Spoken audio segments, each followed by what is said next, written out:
What's going on, guys? Welcome back to My Cup of Tea, episode number 44. My layout's too glitchy to, spotlight, so we're just gonna stay in this format. Alright, joining us today, we have Evan. Hey, guys, I am glad to be back. I am hyped. We are our penultimate episode of Loki. I'm hyped. We're gonna give our theories for the finale. Big Brother 23 just aired, so I'm feeling energized. I'm feeling ready. It's a new era of Big Brother, so, yeah. It's a pretty good Wednesday so far. Also joining us, we have Carson. Yes, we are back with the second to last episode of Loki. It's crazy that we're almost 3 Marvel shows in to the Disney Plus era, which is just like, I feel like we just, in a matter of 7 months, which is nuts to think about. Anyways, yeah, it's good to be back. I got my limited edition Rising Storm High Republic book. Haven't started it yet, but I'm so excited to get into Disgraceful. So that's been good, and yeah, just watching movies, doing some other stuff. Watching movie. Yeah, one movie since Fast and Furious. Yeah, we got some cool news and lots of theories, I'm sure, to go around for this finale episode coming up. What's gonna happen? Are they gonna stick the landing? I hope so. So we'll see. That's a very good point as we get into this. Falcon Winter Soldier and WandaVision kind of, I don't want to say shit the bed, but it was kind of a disappointing finale in some aspects for both WandaVision and Falcon Winter Soldier. There was moments in WandaVision that I loved. Of course, we all talk about the WandaVision, the kid scene at the very end. But of course, they had the whole fight in the sky thing we've just seen a million times. And then Falcon Winter Soldier just felt rushed a little bit at the end. Sharon! Oh, yeah. Oh, God. I totally forgot about Sharon. Sharon's behind everything in Loki. Apparently she's evil now, I guess. Okay. She's the timekeeper. Hey, I wouldn't be upset. I just want Armor War connection for that. Yeah. My mind is blown because I totally forgot Sharon was a thing. Or was a person. I forgot she was in the show. So did the Marvel Universe for like in Phase 3. They did, yeah. Dang. But Loki has been, I tweeted out today, probably top 3 Marvel shows already. And I've only seen 5 episodes. Next to, of course, Agents of S.H.I.E.L.D. is high up there. Then it's Daredevil. And then it's probably Loki right now. I'm having a great time. Yeah, man. It's been a blast, just like this bizarrely sci-fi cosmic adventure. It's romance, dyad energy. It's so good. Especially this episode. Oh my god, it's so good. But dude, it's so fun. There's just so many moments. I think we should just like head through it. Yeah, let's do it. All right, so right at the start, we're immediately in like panning through the TVA, and everything's just being like turned around. Very Doctor Strange trailer. I was gonna go Black Panther for that one scene. I'm waiting for some Marvel stand to be like, the cinematography is the same, the parallel. Split up. So I started thinking about that because I'm like, there's gonna be a damn gif of this, like flipping the same time. It's literally in the Infinity War trailer. Yeah. Nobody does it like Marvel, guys. Come on, cinema. It was cool though. It was really the cool. way it transitions over to like the broken board layout to like the actual land was really cool. I loved it. Panning through, you get to see another shot of the broken Avengers Tower with Easter egg. Let me get it out right now. There's written on it was like the letters QENG, which is Kang Enterprises, which is owned by Nathaniel Richards, aka Kang the Conqueror. Aha. That must mean Kang's gonna be in the finale. Look, there we go. Look, the one up we have over like another Mephisto scenario with this is the fact that like Jonathan Majors was cast as Kang before this even came out. Like, so we know he's coming anyway. Carson, let me ask you a question here. Has Jonathan Majors ever said he is playing King the Conqueror? He was in a comic shop recently and doing signings. No, I mean, if the actor still isn't allowed to say yes or no that he's playing a character, then he hasn't filmed said character. That's not true. That's not true. How is that not true? If an actor isn't allowed to say it, then they probably haven't filmed it yet. as soon as Kevin Tony Feige Stark, is screaming internally at the thought of like what Alfred Molina has done on a recent red Right. carpet. I guess that's true. But oh, poor Alfred. Some people get a mic and like to talk, but not me. That's not me. People ask for a Spider-Man trailer, and every time they ask, I delay it a week. So yeah. Tom Holland himself found out on Instagram he was cast. Like things are weird. Yeah, it's true. But I believe him when he said like he hasn't acted as Kang yet. I'm pretty sure they were like still like doing Loki stuff like right as it was premiered too. Like, he set aside a lot of that time for Lovecraft Country. Heyo. Heyo. Depression. We'll talk about it. But yeah, so that was a cool Easter egg. I did see that as well. QENG, Kang the Conqueror. Yeah. I hope when we do see Kang, he's wearing his Egyptian pharaoh outfit from the comic books. That'd be goofy as hell. It probably won't do that, but maybe. Yeah, it's like multiple outfits. That'd be great. For all time, always. Always. But yeah, then we start meeting up with the Lokis again, running away from the cloud storm. Which is called? It is called. I have it. Alioth, yes. Which Kang evidence number 2 is. Yeah, explain to me the Alioth things. I think this was like the monster that what I have here in my notes. Kang. This was a monster that Kang feared. Yeah, well, okay. Right. Let me. Something like that. I have like that passage here. Alioth is the first being who broke free from the constraints of time. His empire is larger than that of Kang himself, stretching millions of years to before the rise of man on Earth. His domain is approximately 2 to 3 times as large as Kang's temporal empire, which could be what Carson has right behind him. Yeah, and it is because of Alioth that Kang never attempted to expand his empire vertically into more distant time eras, and therefore extends only as far back as 2000 BC. Kang created a barrier preventing Alioth from entering his domain. Oh, look at that. After Kang was left on the brink of death, Ravonna assumed his identity and took over his empire.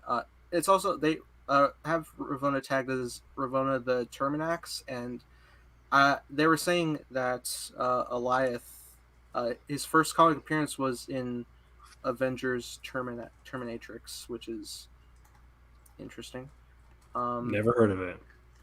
Right. But yeah, we're going to get into it, but I'm very curious to see what Ravonna's arc is going into season 2 and beyond. She's so sus right now, still to me. Yeah.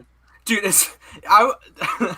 I know I'm just like so hopeful for Kang, but there was like the one scene later when she's just like, leave us, and the guards leave. I was like, fucking who? Who's in there? Yeah, who's with her? It was just his B-15. Yeah. But still, it's cool. Yeah, it was funny because I saw the giant monster cloud. I'm like, oh no, is this a Silver Surfer Fantastic Four situation where they're fighting a shit That's cloud? what it should have been like called anyway. It's like, oh, it's Alioth. It's not Galactus, you idiots. Galactus was just a purple cloud in the air. It was so stupid. They did that shit again in Green Lantern. Oh god, they sure did. What's with the clouds, man? Those early 2000 cloud movies, gotta love it. RVFX. Executive producer, Roland Emmerich. Carson's favorite director, Roland Emmerich. That's a whole episode. We should do a deep dive on Roland Emmerich one day. The I biggest thought you were gonna say we should independent commentary Roland Emmerich films. movie. Moonfall, the biggest independent. We should. movie I love a lot of Roland Emmerich's movies. Did he do Day After Tomorrow? I can appreciate. Yeah, he did. I can appreciate the '98 Godzilla movie, not as a Godzilla. Me movie, too. but It's a fun movie. As a monster movie, yeah, it's pretty fun. Yeah. I watched that daily as a kid. Man, that was my first Godzilla ever. I didn't know what Godzilla was. Then I read into it, and then I like watched the animated stuff, and I'm like, oh, yikes. And now you won't like look at the actual Godzilla stuff. God damn it! I do. You always roll your eyes whenever I talk about like Shin Godzilla and stuff. Because it wasn't the best movie of 2016. In Japan, it was. Disgraceful. Dang, Carson, that was a nice pull up there. That's the image I found on the fandom. Perfect. Fuck fandom. Oh yeah, what was your problem the other day? Too many ads. I'm trying to scroll through. And Oh yeah, I I clicked away like 3. I was like, what the fuck? You have to click away like 3 things. Like, damn. Ad blocker. Man. I was on hate my the ad phone. blocker. I was on my phone too. Yeah. Brutal. I got my screenshot though. Very Anyway. brutal. Anyways, Elias was a cool design. I liked it. Yeah, very. I love how weird this freaking show is. Oh my god, it's so good.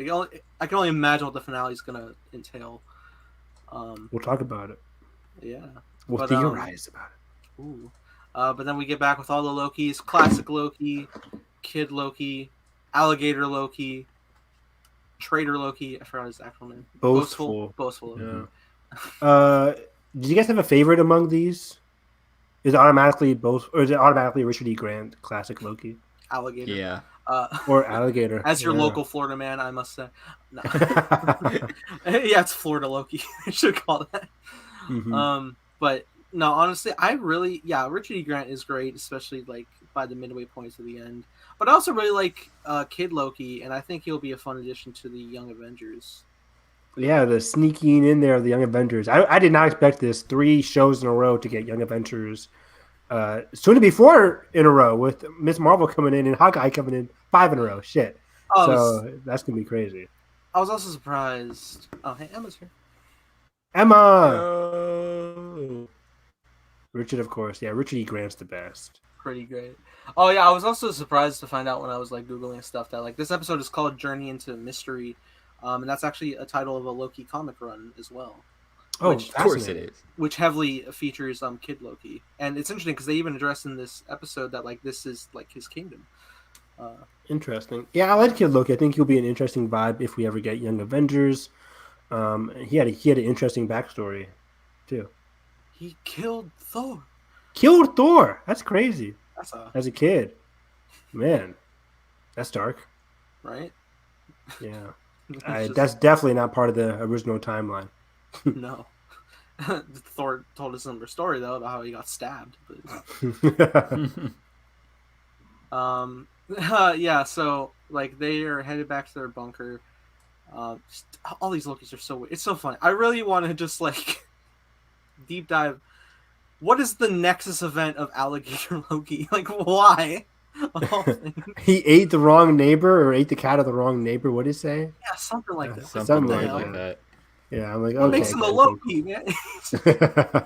Just go with it. I love how Tom Hiddleston was just like, "There's an alligator Loki, and I'm not even gonna question it." It's not even the. I'm saddened I've accepted it so fast. And then Richard E. Grant like telling Mobius like, "That's a Loki." He's like, "He's green, isn't he?" Like, so good. Amazing.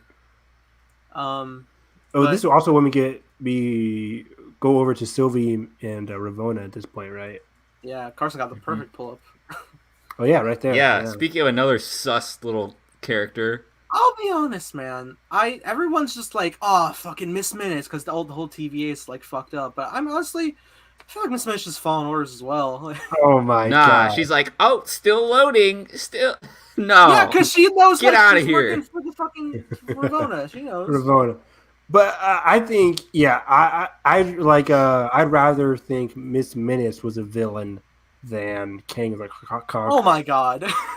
Easily. Big bad? It's a character that's already established, a character the audience has seen before, a character the audience in some ways can connect with in terms of like, oh, AI taking over shit. We've seen Terminator. We know what the deal is here. It just makes more sense. And who has the most access to the knowledge of the world? King. Miss Minutes. Not King. King's upset because he can't get enough knowledge. That's why he's a villain. He wants more knowledge, right? I mean, He wants knowledge over time. Miss Minutes has all that knowledge. Miss Minutes isn't in the fortress. I mean, yeah, she's not in the fortress. I don't think so. But what if the person in the fortress is like, yeah, I'm working with somebody in the TVA. Then it cuts to the TVA and it's like, boom, Miss Minutes. Dun, dun, dun, dun. Cut the credits. Cut the credits. Season 2. See you next week. Evan Let's doesn't go. respect the Easter egg game. He doesn't understand. I do. I took a lot of notes. I took a lot of Easter egg notes. I just think as a general progression of the show, if they show Kang, a character that I know nothing about, nor has this show really told me anything about him Nothing. explicitly other than Easter eggs and under the breath references.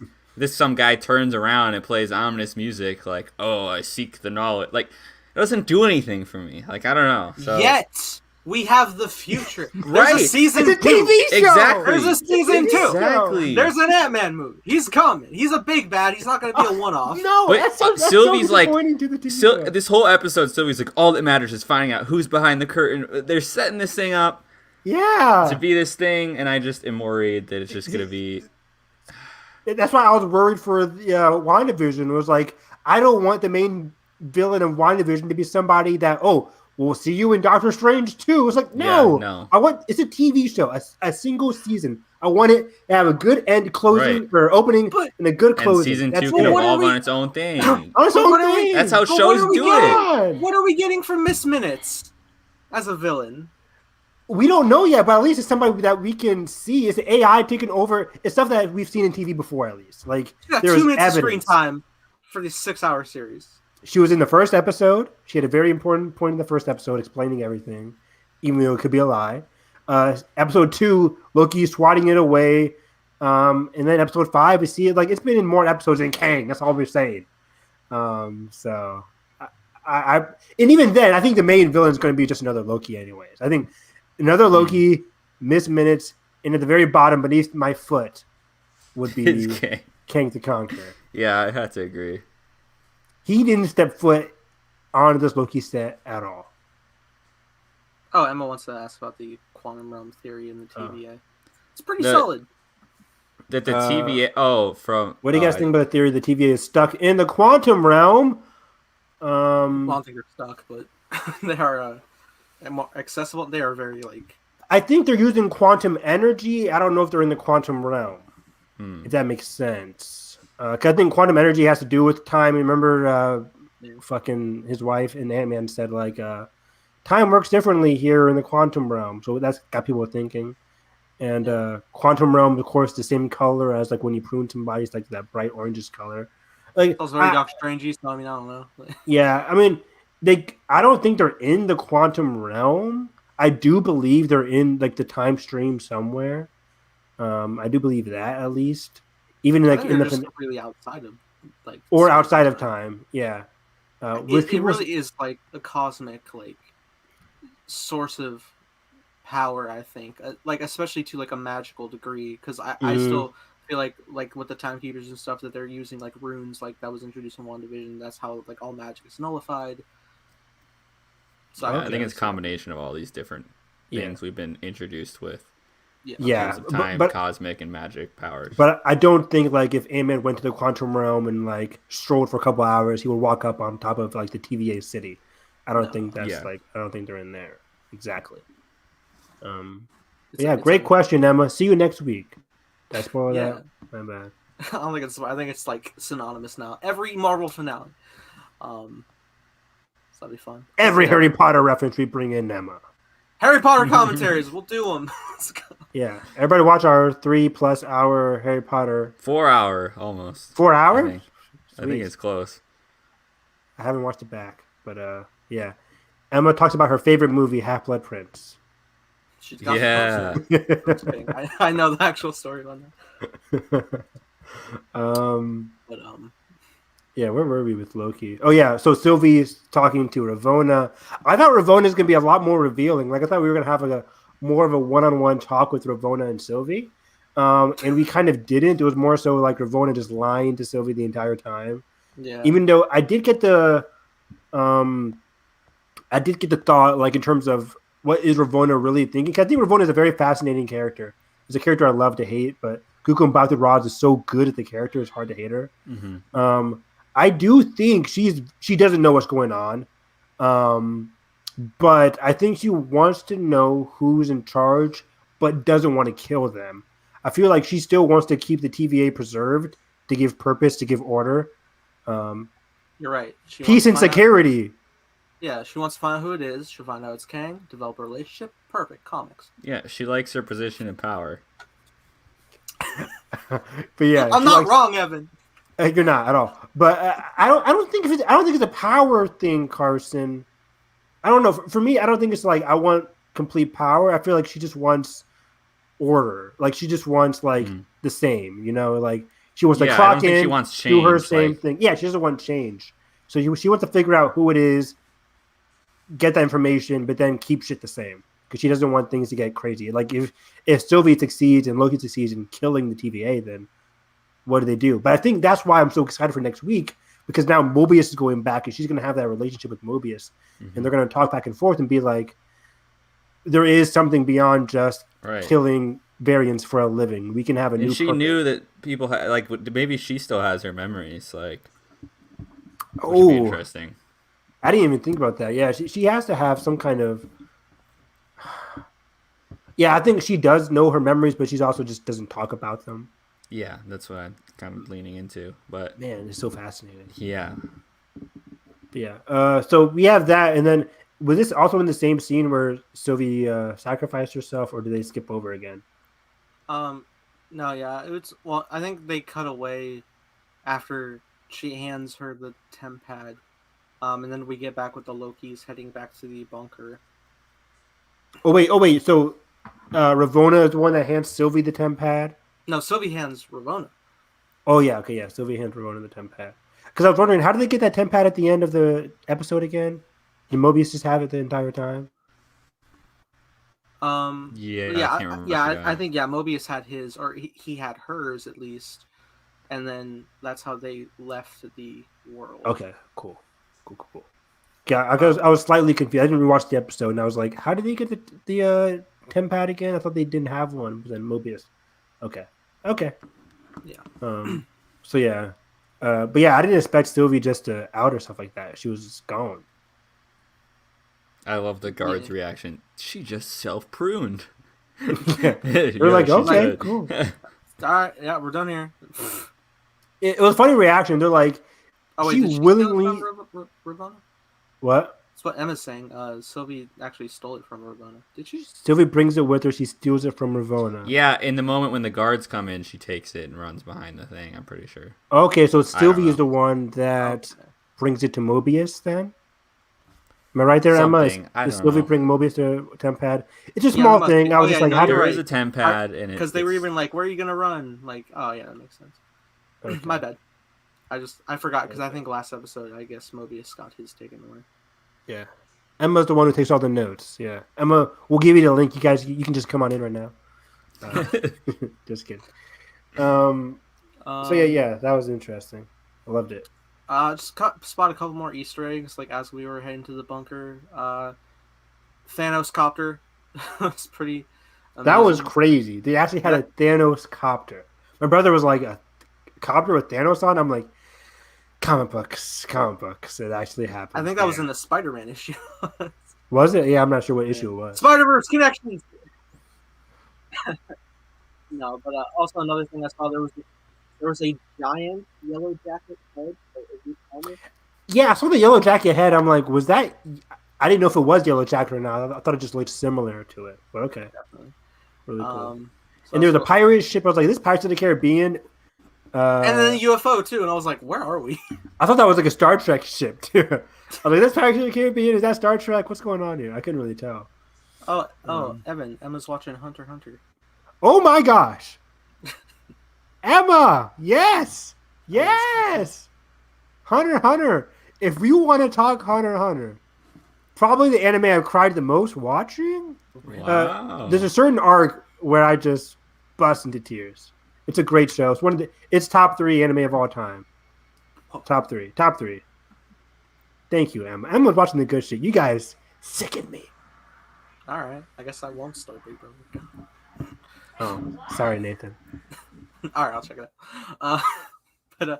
Yeah, it is really cool. Just like paying down, to be able to see. Like I thought it was just gonna be Mjolnir. I was like, oh my god! And then I saw like a Thor. It went so fast I couldn't even register it was a frog. I was like, oh, mini Thor. Wait, was it Throg? Yeah, I don't know why. I'm like, what was that thing buzzing? I thought it was a fly too at the beginning, but like, oh wait, that was Frog Thor. This show is wild. Like, I did not expect to see that at all. Maybe. Yes, Emma. I brought up. I was very excited that Mobius last episode brought up vampires, and that it is our first real connection to the Blade project starring Mahershala Ali coming. I cannot wait for that. The UFO measure was so weird. Someone put on TikTok. You and Carson with the Marvel TikToks. Jesus Christ. I have a Marvel TikTok. Mobius mentions vampires in a previous episode. I didn't even notice. Yeah. Wasn't vampires mentioned in a previous Marvel show or movie? I feel like this was my first time hearing vampires. Morbius the vampire. Starring Jared Leto. I feel like it was in a movie or something. I don't know. Korg like jokingly was talking about vampires when he was like holding up a stick. Maybe that was it. But I don't think I was like overly serious. Carson's favorite movie. Like I really likes it. I'm diving into anime for him. Oh, Emma's a real one. Good job. Hunter x Hunter is a good first anime to watch. It's a good one that's like happy, dark. It's a good in between. A lot of action, but a lot of like talking as well. It has it all. There was an interesting point that on Marvel TikTok. That was somebody was breaking down an interview with Tom Hiddleston of like when he turned 40. He actually did so while he was on set as Loki. But then somebody was doing math that like when he turned 40, they already wrapped Loki. So it was like, what could he be working on? And some theorized that maybe Doctor Strange too. Which after this episode, I wouldn't put it past, given that they're like really think they were doing reshoots. I just think they were doing reshoots. Carson, let me finish. I was just about to say that. No, let me finish. It's because it's cool at the concept. Like Carson is not entertained. No, they're doing reshoots. Like there was COVID lockdown. They had to do reshoots because of the COVID. Carson is not entertained. That's fine. I can still dream. Yeah. Anyway, why would he be in Doctor Strange 2? Because it's cool that they're. Because it's a multiverse. Because they're setting up fucking spell casting that Loki can do now at the end of this episode, and I think that's fucking cool. Yeah. They have fucking runes. Like, God damn it! Why can't you have fun, Carson? I believe you, Nathan. I believe you. Carson was so shafted by the Ralph Boner reveal that he won't help me anymore. I thought it was a good reveal. I don't know. I would say, like, I love this show, and then I'm like, for some reason, I'm just like not excited for Black Widow at all at this point, and it feels really strange to me. Where do we go from here? And I'm just like at a crossroads with Marvel. What is happening? I'm hanging up, man. I'm having an existential crisis. I don't need this negativity. I know, right? Kick him out of here. I'm having an existential crisis. Get out I of don't here. know what's happening. We're talking Emma tag team. Come on. Depression issues. Jesus Christ. What the hell? Drink some more of that smoothie, motherfucker. What's going on? It's gone. Oh, no. Maybe that's why. Get some Gatorade, goddammit. It's just some Gatorade, I know. Oh, my gosh. We're talking about Loki and Black Widow. Scarlett Johansson pops up. No. That's for later. Well, I just started thinking about all the connectivity of, like, different things. Well, Carson, guess what? Once Black Widow appears, there's going to be constant Marvel movies for the next couple of years, so. We had our COVID break. There's going to be no more breaks until we're 30. Anyway. I don't know. The main thing was I just like sometimes I just wish that we just and this I am so guilty of this. We just like talked about the project at hand instead of being like, oh, he's gonna be in the next thing, and Florence Pugh's show is gonna be in the thing, and I'm like, well, I can't. Like I hate we're always talking about the next thing. I don't know. This is literally what the Marvel Universe has been for 11 years. Like, I know it just doesn't stop, and I'm like, wait, just chill for a second. It's not Star Wars. We can be mad at when it happens there. I know. Carson's this is what this is. No, I'm just having a crisis. Continue though, because wow, There's nothing. What is happening? You talked over the whole thing. I'm muting. Go. I finished. You talked over it. It doesn't matter. It was constant shit. I thought it was cool. Spell casting, whatever. I thought it was cool too. I thought it was fine. I don't think it's gonna happen, but I thought it was cool. What is happening? Okay, bye. So that's because the fucking writer is doing Doctor Strange 2. He is. You're right, Michael. Yeah, Michael. Whatever his last name is. Michael. Where were we at? So Frog Thor shot. Oh. And they asked, I love this line, when they ask, did you leave anything behind at the TVA? And like, did you leave your glorious purpose left behind or something like that? And he's like, yeah, my something like that. My glorious purpose is in the TVA. And he was talking about Sylvie. Love it. Love that relationship. Good. So amazing. Random Easter egg when like everyone's chilling and drinking wine. Kid Loki's drinking the juice box. Specifically, he's drinking High C Ecto Cooler. A discontinued Ghostbuster flavored drink. Damn. Ecto Cooler. That's pretty cool. Yeah. Wow. Anyway. Thanks, Carson. What? Why? Uh, I'm sorry. I'm not gonna have the overarching emotional weight because he's drinking fucking Ecto Cooler. Mobius can drink a discontinued trick in the premiere. Fuck. I ruined myself. I don't know what happened. You're tired. I'm tired. it's 9 o'clock. Y'all, 8 o'clock for Carson. No, I took a nap before this too. And I just. Anyways, yeah, Sylvie sacrificed herself. Yeah. I went through a lot yesterday, Carson. Let me have this. We had the. I like how Ravonna asked Sylvie then when they go back to Ravonna and Sylvie. I think this is before she got zapped. But anyways, they ask, did she have any good memories? She said she had one good memory. Was a moment. You can kind of infer the one good memory that Sylvie is talking about was a moment she had with Loki on Lamentis. So I love that back to back with the glorious purpose. Then the one good moment. I'm like, these two are the best. Like if they kill Sylvie in this finale, I don't think they are. I would be very upset because she is easily the best character in the show next to Mobius. They're amazing. And then we got Mobius and Sylvie in a car together. I'm like, this show is the bomb. Hey, they can't miss. Ka-chow. Ka-chow. Yeah, dude, it's so great. Just seeing everything come together, and also like when Loki reunites with Sylvie and Mobius is so cute. Oh, it's the best. Because he's like he sprints to Sylvie, and he's just like, "Are you okay?" And he sees Mobius just like, oh, "This gets better." Like, and she's just like, "You're not dead." Oh man, I love these three so much. Like, oh my god, I haven't fallen for characters like this in quite some time. Like I was already not since December 2017 have I felt this way. That's a great tweet because that's a huge mood. It was funny because going on a small tangent, like this one person's tweeted out, like a lot of modern blockbusters are missing like a core romance, like The Mummy, which is one of the best. I've never retweeted something so fast. It's so true. I think people say the same thing every other month, but it's just so true. It's like modern blockbusters are really missing out on the romance, and it's on the anniversary of Pirates of the Caribbean on Dead Man's Chest, whatever it's called, the second one. Did you say on Dead Man's Chest? I'm thinking on Stranger Tides, Dead Man's Chest. Anyways, Pirates of the Caribbean was a Disney blockbuster trilogy that featured a core romance where two people kissed while fighting. Like they got married while fighting. Then there's an end scene where Will Turner has sex, presumably with Elizabeth. They don't show it, but you know, there's a lot of leg, man. There's a lot of leg. I'm gonna send this great article. It talks about like the evolution of like sexless superheroes and like that the whole evolution of like what happened the past 20 years. Blockbusters in general, not just superheroes. It's not even the Raimi Spider-Man movies. Somebody was tweeting out. Even the Raimi Spider-Man movies, love it or hate it, you had the romance with MJ. That was a core part of the movies. One of my Andrew and Emma's Andrew and Emma, and guess what happened? They kill off Emma in a terrible way in Amazing Spider-Man 2 for no reason. But I was sad, and that got me. I cried. I was pissed. I was more so crying in anger because it was Sony wanting to do a comic book checklist rather than. Evan, how would you have felt if they went with that whole Clone Saga stuff? Because I heard they were going to do that with Emma Stone.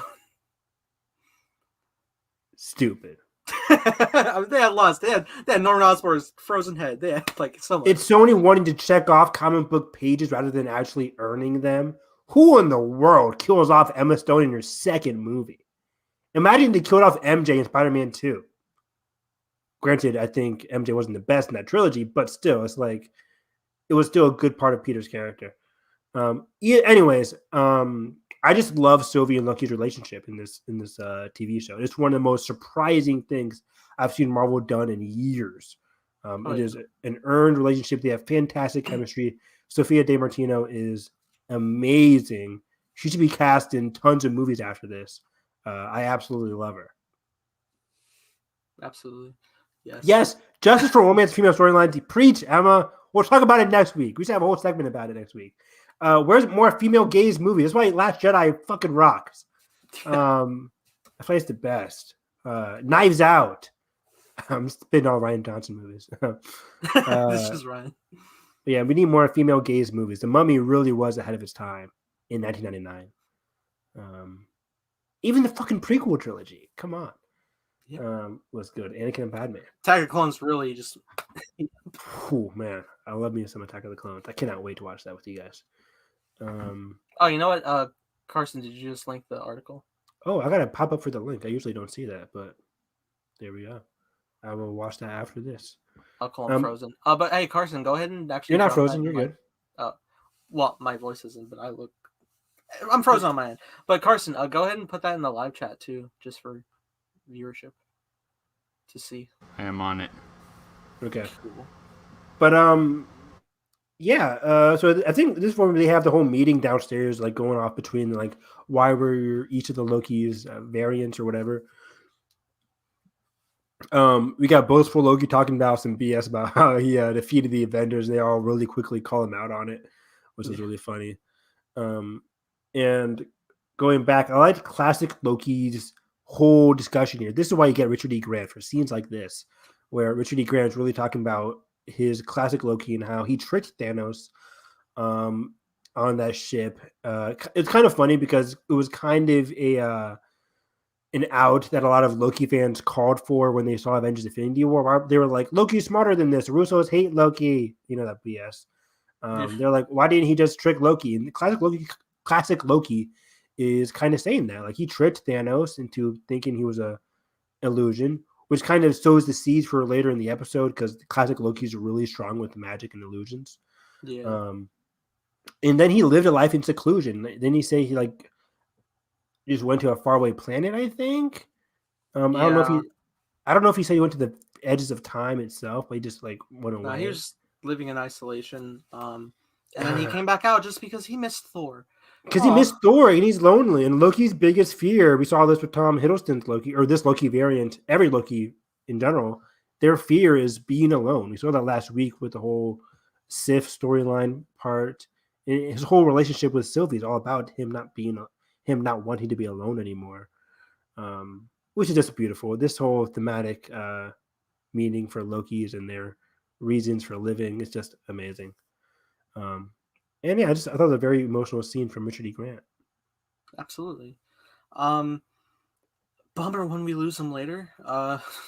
Big bummer. Yeah. I was really bummed. I was like, no, come on, it would have been amazing. But hey, they gave him more to do than J.J. Abrams. Hey-o! Can't go an episode without it. I was gonna say I probably shouldn't say this, but I'm gonna say it anyways. Yeah, JJ, you messed up. Wasted him. If you feel upset that we're talking about JJ this way, come back eventually for our Star Trek 2009 commentary where we'll be gushing. I think that's his second best movie. I still think Force Awakens is JJ's best movie. But classic. I think Force Awakens is the best, but Star Trek 2009 is right there. And I'm a huge Mission Impossible 3 fan, so I like JJ, just not his latest endeavor. Then we get the person that I did not vote for last year, and that was President Loki. Oh, yeah, I was surprised that was a whole new variant. I thought that was going to be our Loki in disguise. Oh. Yeah, I think I thought that when I saw the first trailer, but then as we started learning about variants, I was like, oh, maybe that's just like a president version of Loki. But yeah, I liked it. He tries to leave because all those guys are very much just moping. He's like, I'm going to try and fix this. And he walks up into a trap because President Loki is there with the army of, I don't think were there an army of Lokis or just like an army in general? Just an army in general. It was like, okay, boastful Loki betrayed them because that's what Lokis do. And then that Loki betrayed him because that's what Lokis do. And then that Loki got betrayed. Fantastic. Like, and Loki's just our Loki's on the side, just like, God fucking damn it. And the alligator, dude, it killed me. He took his whole hand. I did not expect that because the first time he just bit the black guy, I'm like, oh, okay. I thought I was just gonna bite him, and then he just takes off his whole hand. There was a blood spurt. That was funny. Like, Jesus. Mirroring Thor losing his hand. Not really, but kind of in Thor: The Dark World. Easter eggs, Carson's favorite. But yeah, it was a really fun sequence, and then they get out of there. And yeah, then they meet up with Sylvie and Mobius. They start to plan like to take out Elias. Like, oh, you were gonna charge it and kill it, you fucking idiot. Come on. That was funny. Like, oh no, it's his idea.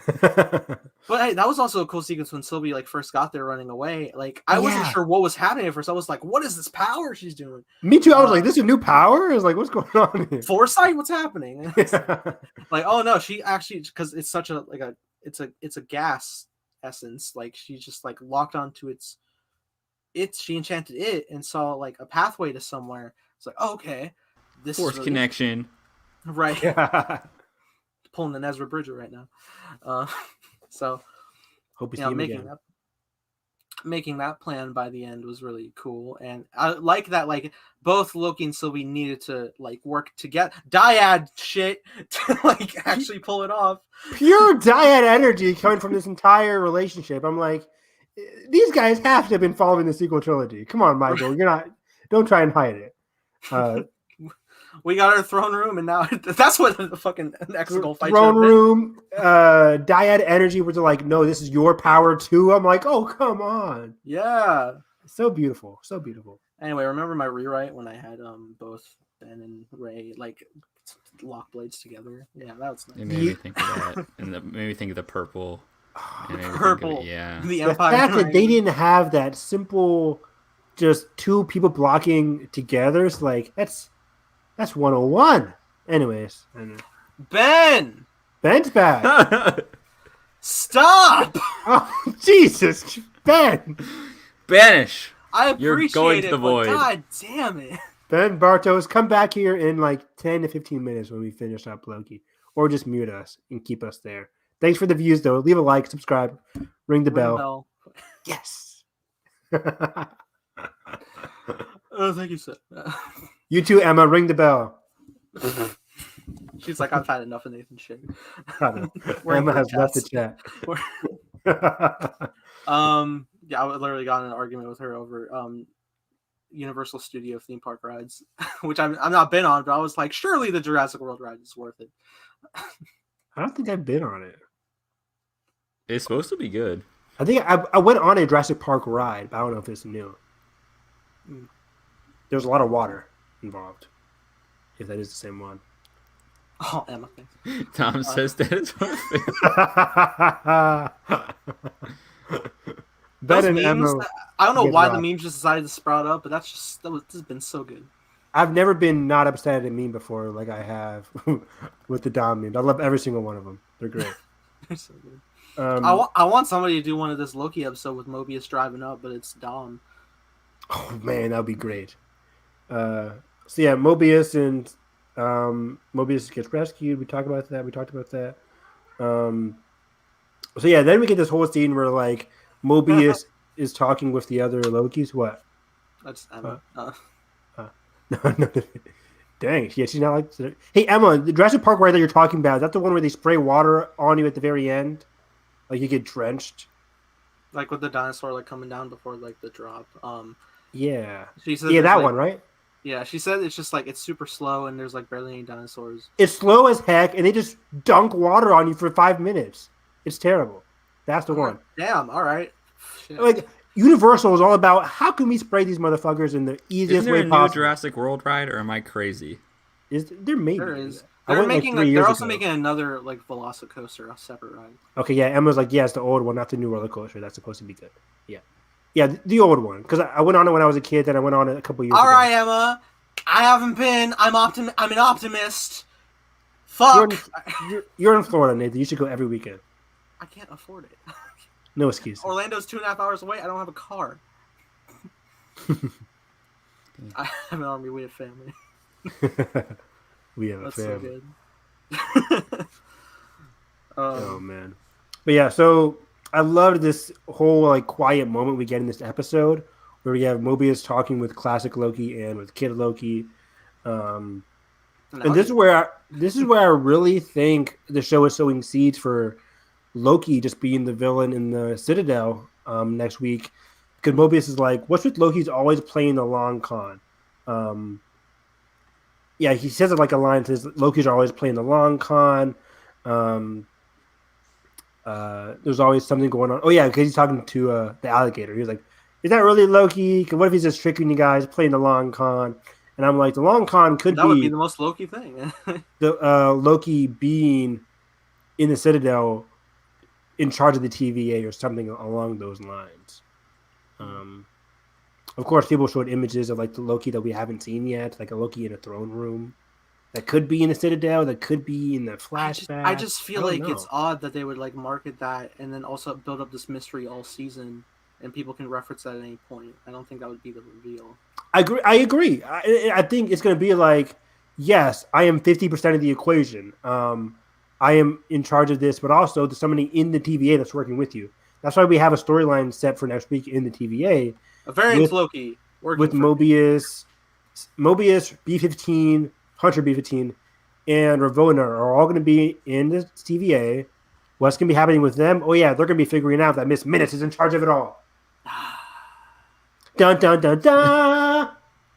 Get ready, Nathan. Dude, Twitter would be so dun, dun, dun, dun. They played us again.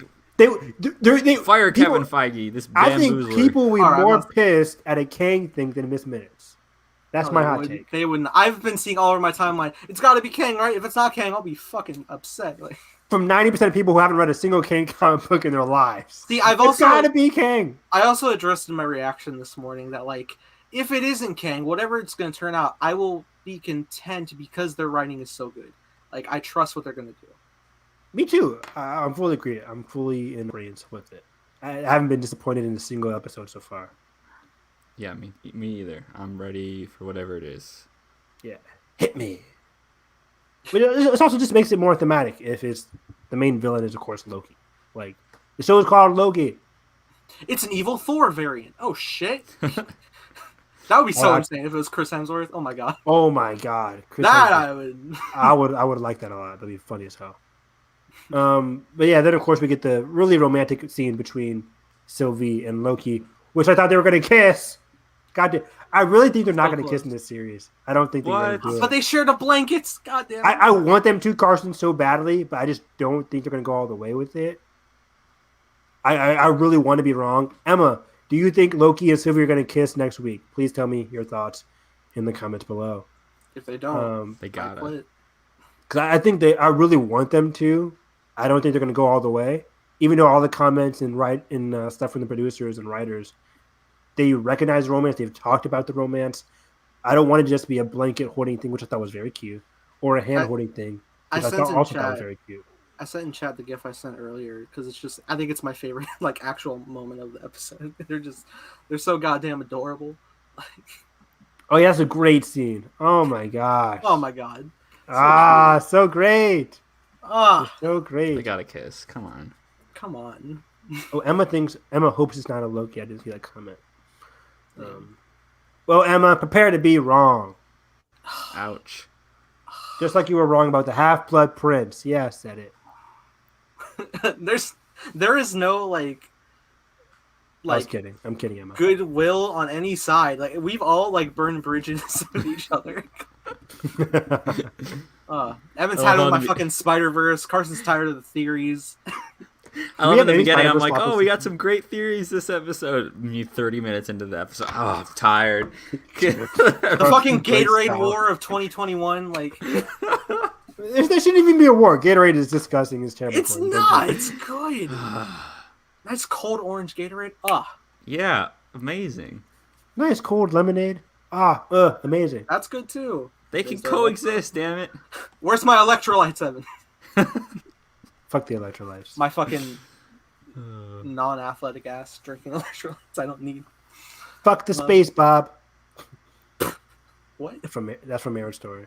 There's a lot of space in LA. There's a lot of space in LA. You're like, fuck the space, Bob.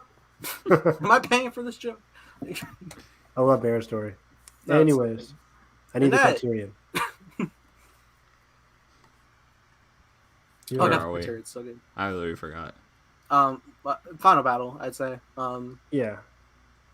Classic Loki just built Asgard. Holy shit! That was shocking. I was like, "Whoa!" I wasn't sure what he was making at first. I was like, "What is this?" And then I just he's saw like flexing it as it flexing it down as the thing is like. Yeah, he's like distracting as much as he can. Yeah, he was rebuilding it as I was like trying to eat his illusion. He kept rebuilding it, stuff like that. Loki had a straight like flaming dagger. It's cool. This is so cool. I was like, Kid Loki gave him his dagger, which he threatened him with earlier in the episode. So he had a flaming dagger. He's fighting a purple cloud. Classic Loki's over here building illusions. Emma's right there. Yes, we have a family. Oh man. And we just turn into Vince and Brian arguing all the time. You're my father. Brother. So yeah, it was wild. It was a great finale to the episode. I was very nervous. I'm like, because it was like, wasn't it going towards Sylvie for a little bit there? Yeah, like it was leaving Loki at that point because Sylvie was casting the most energy. So yeah, I was like, oh, if Silky gets not Silky, if that's a ship name. If Sylvie gets eaten by this freaking Alaya thing, I was going to be pissed. But no, they was that Sokka and Suki? Is that the ship you're talking about? No, Silky was Loki and Sylvie. Oh, okay. Avatar clicked in my brain for a second. Sokka and Suki, I don't know what their ship name was called. Suki? Probably the same. Also, great relationship. But yeah, this was the end of classic Loki. He left his helmet behind. They didn't kill off Kid Loki, though. He is still alive to live another day. Presumably with Alligator Loki, because that's a good dynamic duo. That would be a fantastic dynamic duo. I thought Kid Loki was going to pick up the helmet like Boba Fett did with Jango. That'd have been very funny. Just like pick up the helmet. Oh, there's a dent in it. Now it's now it's right. Yeah, and then they hold hands as the show ends. Like, come on! Let's go! So good. And yeah, like episode ended, I was like, fuck. And I was on the edge of my seat. I was like, and credits, please. I need more Loki. I need more Loki. Yeah, we got nothing. Look, I need more of that Kang. No. Next episode should be a blast and a half. What do we think will happen? Kiss, please. I want a kiss more than I want Kang. 1,000%. Give me a kiss. Okay, so kiss. But I think the number one thing that's a guarantee, you guys will agree with me on this. Mobius on a jet ski. Oh yeah, guaranteed. Yeah, right. Yeah, we're gonna have resolution. We're gonna chill. Probably have some time to chill. We're gonna be on a beach. There goes Mobius. Is Mobius on a jet ski going to be a post-credit scene or at the end of the episode? You know, probably a Which post-credit. one? Post-credit, probably. If I were to guess. But yeah, that kiss. Ravonna. What's going to happen with Ravonna? What do you guys think? So she's not going to die. I think she's going to stick around. But also, I think Ravonna is an interesting character because I don't know what her motive exactly is. I think she wants to, again, my motive is for her that she wants to keep whoever's in charge alive and not kill them. She just wants answers. But is she going to be satisfied with it? And what's going to happen with the TVA? Like for going into season 2, the lingering question is, and I think they asked Mobius this, like, what is your purpose? Are you so willing to quickly go away what your life purpose originally was? And Mobius was like, yeah, like everything's got to change eventually. So I'm very curious. I'm so glad this is getting a season 2. Okay, other than like me wanting Ravonna to meet Kang, give me my Stormtrooper revolution with the TVA and go back to their lives. I want. It could be a season 2 thing. I don't know. Like, I feel like it's just all not gonna get wrapped up, which I'm fine with. But I think it's gonna like still give us that satisfying conclusion of like everything we've kind of opened up this season. Because there's still so much with the TVA. I feel like, as we've talked about the past couple weeks. Yeah. Oh yeah, we are getting a season 2. Yep. Everything else has been so limited, but yeah, this one was. And honestly, of all shows, yes, this one. This one easily, concept-wise, it definitely deserves it. Because WandaVision alone, you're like, the show is called WandaVision, and Vision isn't around at the end of the show. So, I mean, he kind of White Vision is, but he's not really as complicated. The lighting editing mistake is there. Oh gosh, which I know. Doctor Strange. For a second, it was a very specific shape. Yeah. So WandaVision would be like, okay, that can't get a season 2 because Vision's not around. They don't have that relationship anymore. As far as Falcon Winter Soldier, they confirmed Captain America 4, the movie. Exactly. That's going to be your season 2 in a way. So Loki, concept-wise, in terms of the multiverse, in terms of just like the variants, in terms of how crazy the galactic scope of it all is. Galactic Empire. Yeah, you can do a lot with it. And yeah, I just hope Sylvie sticks around by the end of this finale. I don't want it to be where it's like Sylvie just like says thank you Loki and just like walks off to find her own journey. They said in this episode, which I really liked, maybe in the future we can kind of discover it together, which is code for let's stay together forever. Yes, please. I loved it. It's code for marry me. What is? Will you take my hand? I know. You take my breath away. It makes me think of earlier episodes. It's like, do you have any happy memories? I'll put you in a time loop. And she's like, just one. But I'm like, they can forge new memories together. Together. And that can be their For little all time. oasis. For all time, yeah. Oh. God damn it! Yeah, they take that and they just make it romantic. Fuck. Come on. My favorite show. It's so funny because Loki was my least interested because like we had seen Loki. Same. Like, We were all like we know that. how it goes. But then they did this, and I'm like, fuck. I haven't been so surprised by a show in a long time. Like I'm watching Ted Lasso, and I'm surprised how perfect this show is. If Ted Lasso, but I've already heard people talk about it and rave about it, so I wasn't really surprised. I kind of was slightly expecting it.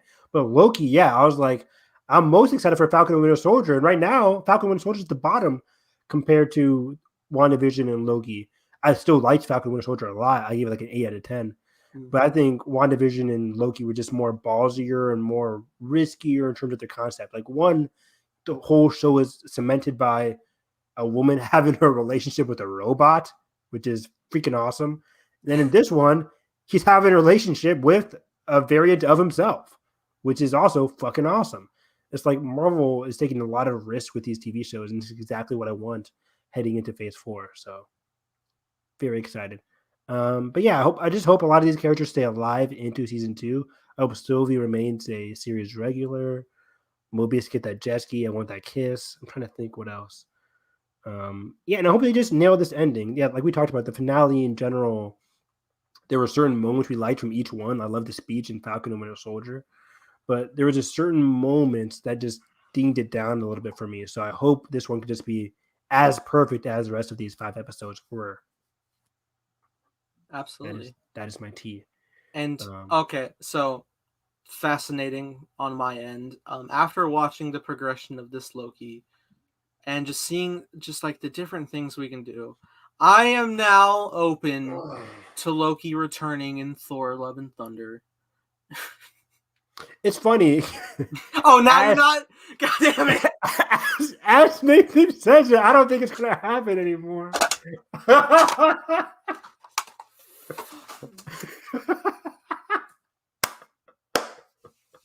I think it could happen. What? Nathan, I tell you, we are on the same page more often than you think, Nathan. Not like this. Not like this. But Not like this. But yeah, I'm starting to lean away from it because the more they talk about Thor: Love and Thunder, it seems like such a cramped movie that I don't think Loki will appear in it. But again, he easily could. Especially after watching this show, it seems like this Loki is just such an interesting variant and such an interesting character. Yeah. I'm gonna scream. Yeah. Sorry, Nathan. I'm sorry. Wow. After all that time. Yeah. I went from 100 to 50%. I'm at 50. I'm at 50. 51. But yeah, this was a great episode of Loki. I think that's it for us, guys. Would you agree? I think Carson is agreeing. There better not be pepperoni pizza, by the way. Ah, shit. Ah, Look at him. You don't deserve that family background. Where are we? Yeah, what has happened? But okay, let's go into some show notes and then dive into some movie reviews. Okay, God, I want more water. I ran out. My cup's gone. I threw it. Let's stay in the Marvel world here. She-Hulk will reportedly break things because she's angry. No. I was like, you making me solve it? Solve the She's puzzle? gonna I'd like to solve Pat. She's gonna break the fourth wall, damn it. and apparently she's copying Deadpool. Even though, No, exactly, I agree. She-Hulk did it first in the comics. Even in the See comics. you later, Emma. Have fun watching Hunter x Hunter. See you Bye-bye. next week. We'll talk more about Hunter x Hunter for sure. We finished Loki. She's like, I don't care about the rest. I know, right? She's like, I'm just kidding. what? She's like, what are these people for? She's like, I barely stayed after that theme park comment. But yeah, she'll break the fourth wall, and like you said, Nathan, she did this in the comic books. So. And even in the comics, Deadpool addressed her that, like, I know you did it before me. Which was new to me. I didn't know she did it in the comic books. I think I vaguely remembered, but it was always in the back of my brain. I just never really thought about it. I'm just excited to get to know the character, so if this is kind of part of, in a meta way, of how it was presented, They I think also it'd be cool. They also were reporting that, like, she'll have interactions with, like, real life celebrities as well. Oh, I didn't hear about that. Fascinating. Yeah. Jake Gyllenhaal? Is that legal? Emma Stone? I saw. Well, it said like Megan Thee Stallion was like potentially rumored. She was rumored like beforehand for a while. Really? Sure. I don't know. I'm kind of cool. Not a fan of it. Who's she again? I don't Singer. know. I've heard. Rapper. Okay. I wasn't sure specifically what her. If I hear a song, I'll remember her, but otherwise, I'm not the biggest music person, unless it's anime music. Because I'm a weeb like that. So yeah, this is exciting. Again, this is a show that's kind of towards the bottom of my most anticipated Marvel shows list. But Tatiana Maslany is a fantastic actress. I'm excited to see what she does with She-Hulk and Jennifer Walters. She-Hulk as a character is someone that I've never really dived into her solo runs, but I've seen her in like Avengers comic book runs, right? Like she's always like that side character, and I like her there. It's just I was never really captivated by her. So maybe this show can turn me around. It's interesting to think, like, at the core, it's like we're gonna have fourth wall breaks, and like she's a defense attorney. But then at the same time, I also keep forgetting. Oh yeah, Mark Ruffalo and Tim Roth are in the cast. Tim Roth, yes. It's interesting too because I think they confirmed that it's 10 30-minute episodes, so kind of a different vibe going on with that. But I still think it's going to be able to fit everything, and with 10 episodes, to be kind of a cool format. 10 episodes. I didn't really bring up with Loki, but I was just like so impressed at like the scale and a level of effects that they're able to put into these shows. My God. Yeah, I wonder how much Loki cost. Remember we talked about how much WandaVision cost? It was like 150 or something ridiculous. They're essentially doing the runtime of a trilogy. Like, damn. And that's how we get to know these characters so well. It's like they had a whole trilogy with it, and no wonder we're gonna be invested in them. But yeah, this is one of the shows that's definitely coming out next year. We're thinking, right? 2022 for She-Hulk. Yeah, I think it's filming or about to film. I think it's about to film. Moon Knight is already filming. That's confirmed for 2022. I think I saw a set photo with Oscar, or a couple of them now. All the set photos just Oscar and Ethan hanging out. Yeah, they are. I didn't even know Ethan Hawke was in it. I was like, oh shit. Yeah, he's the villain. Oh yeah. Is he a vampire? Is he Dracula? Is Moon Knight gonna get his fucking money? You know that panel? I would hope Mahershala Ali has like a cameo in Moon Knight. That'd be really cool.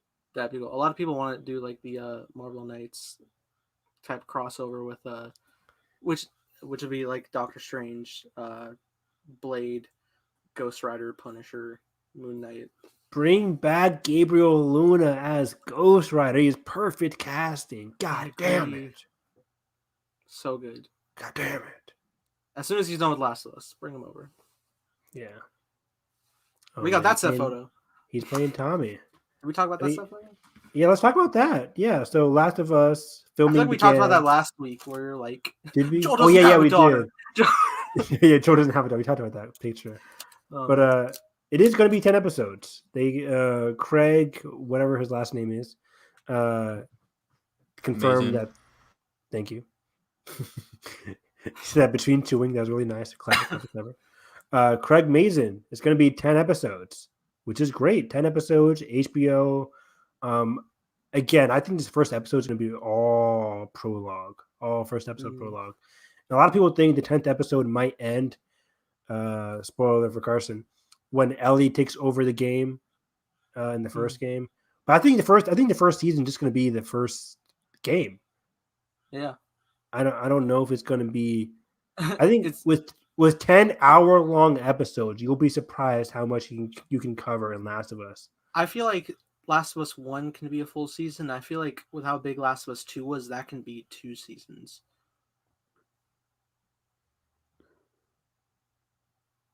Even Last of Us 2, I could see being 10 episodes. Really? 5 episodes of Ellie, 5 episodes of Abby. Okay. I just know I can't wait to read the episode titles, and we're going to get to that season. It's going to say Seattle Day 1. It'll say Joel has gone golfing.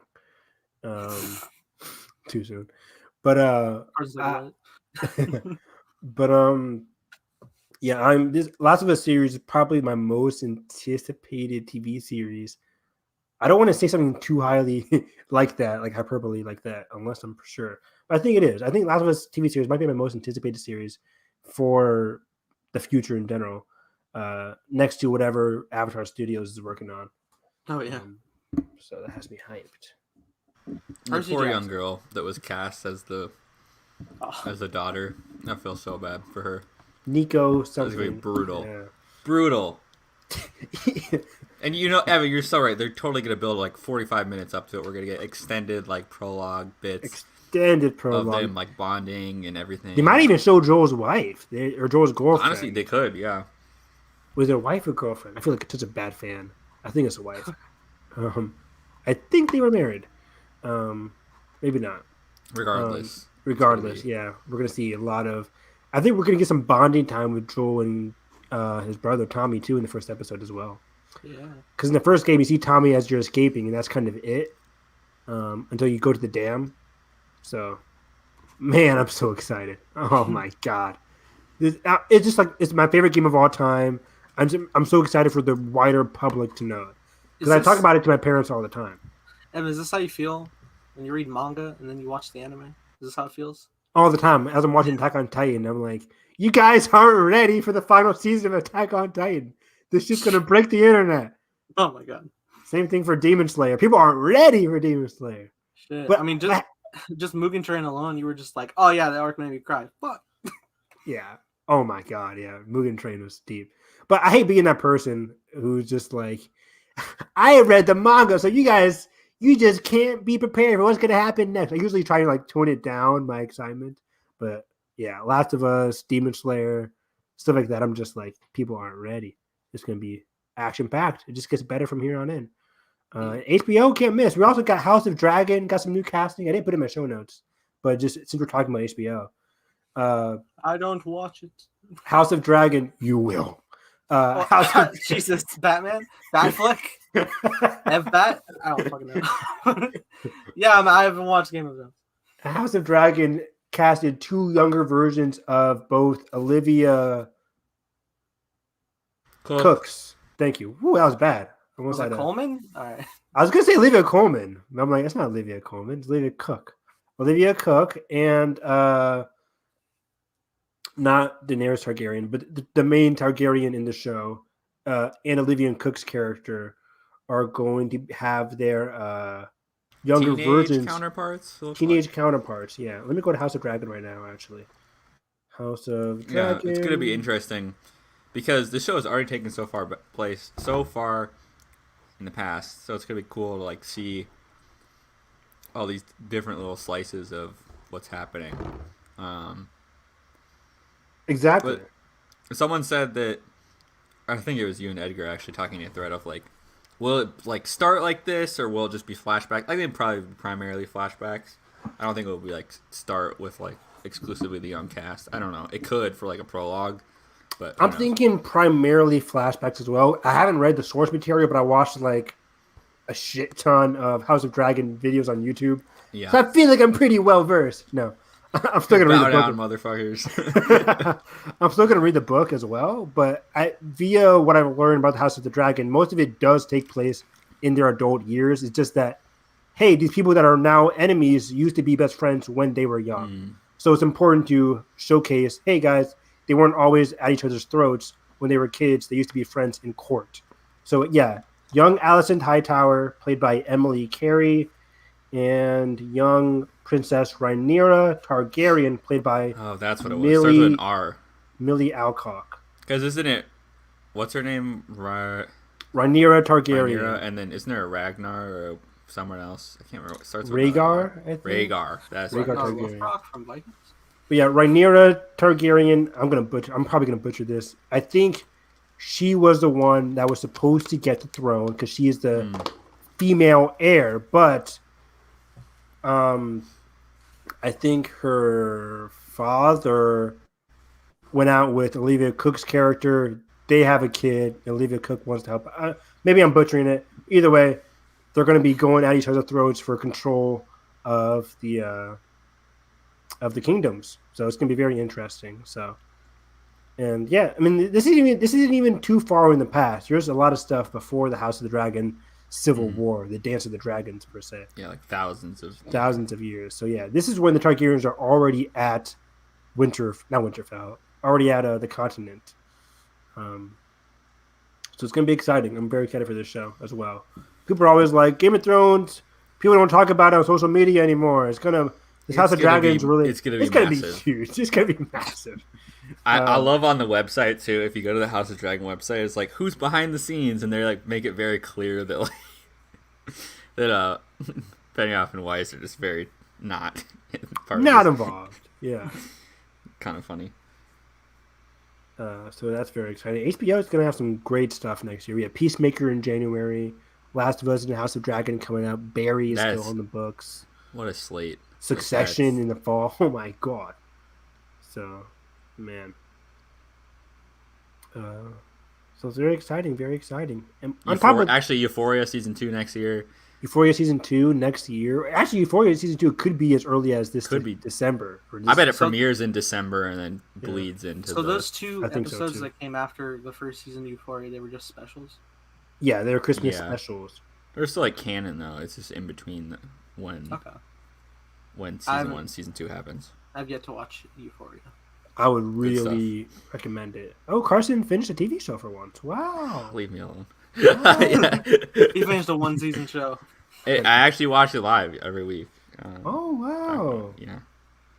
Good for you. He was like, Zendaya, I gotta watch this. Yeah. No Way Home. Let's go. Where's the trailer? Nathan's one-track mind. Always on No Way Home. Where's the trailer? I can't give you that insight anymore. Wink. You still have connections. I do. Yeah. Everything I say feels nervous. Demonetized. Cripple Hollywood all over again. So we talked She-Hulk. We talked The Last of Us. 10 episodes.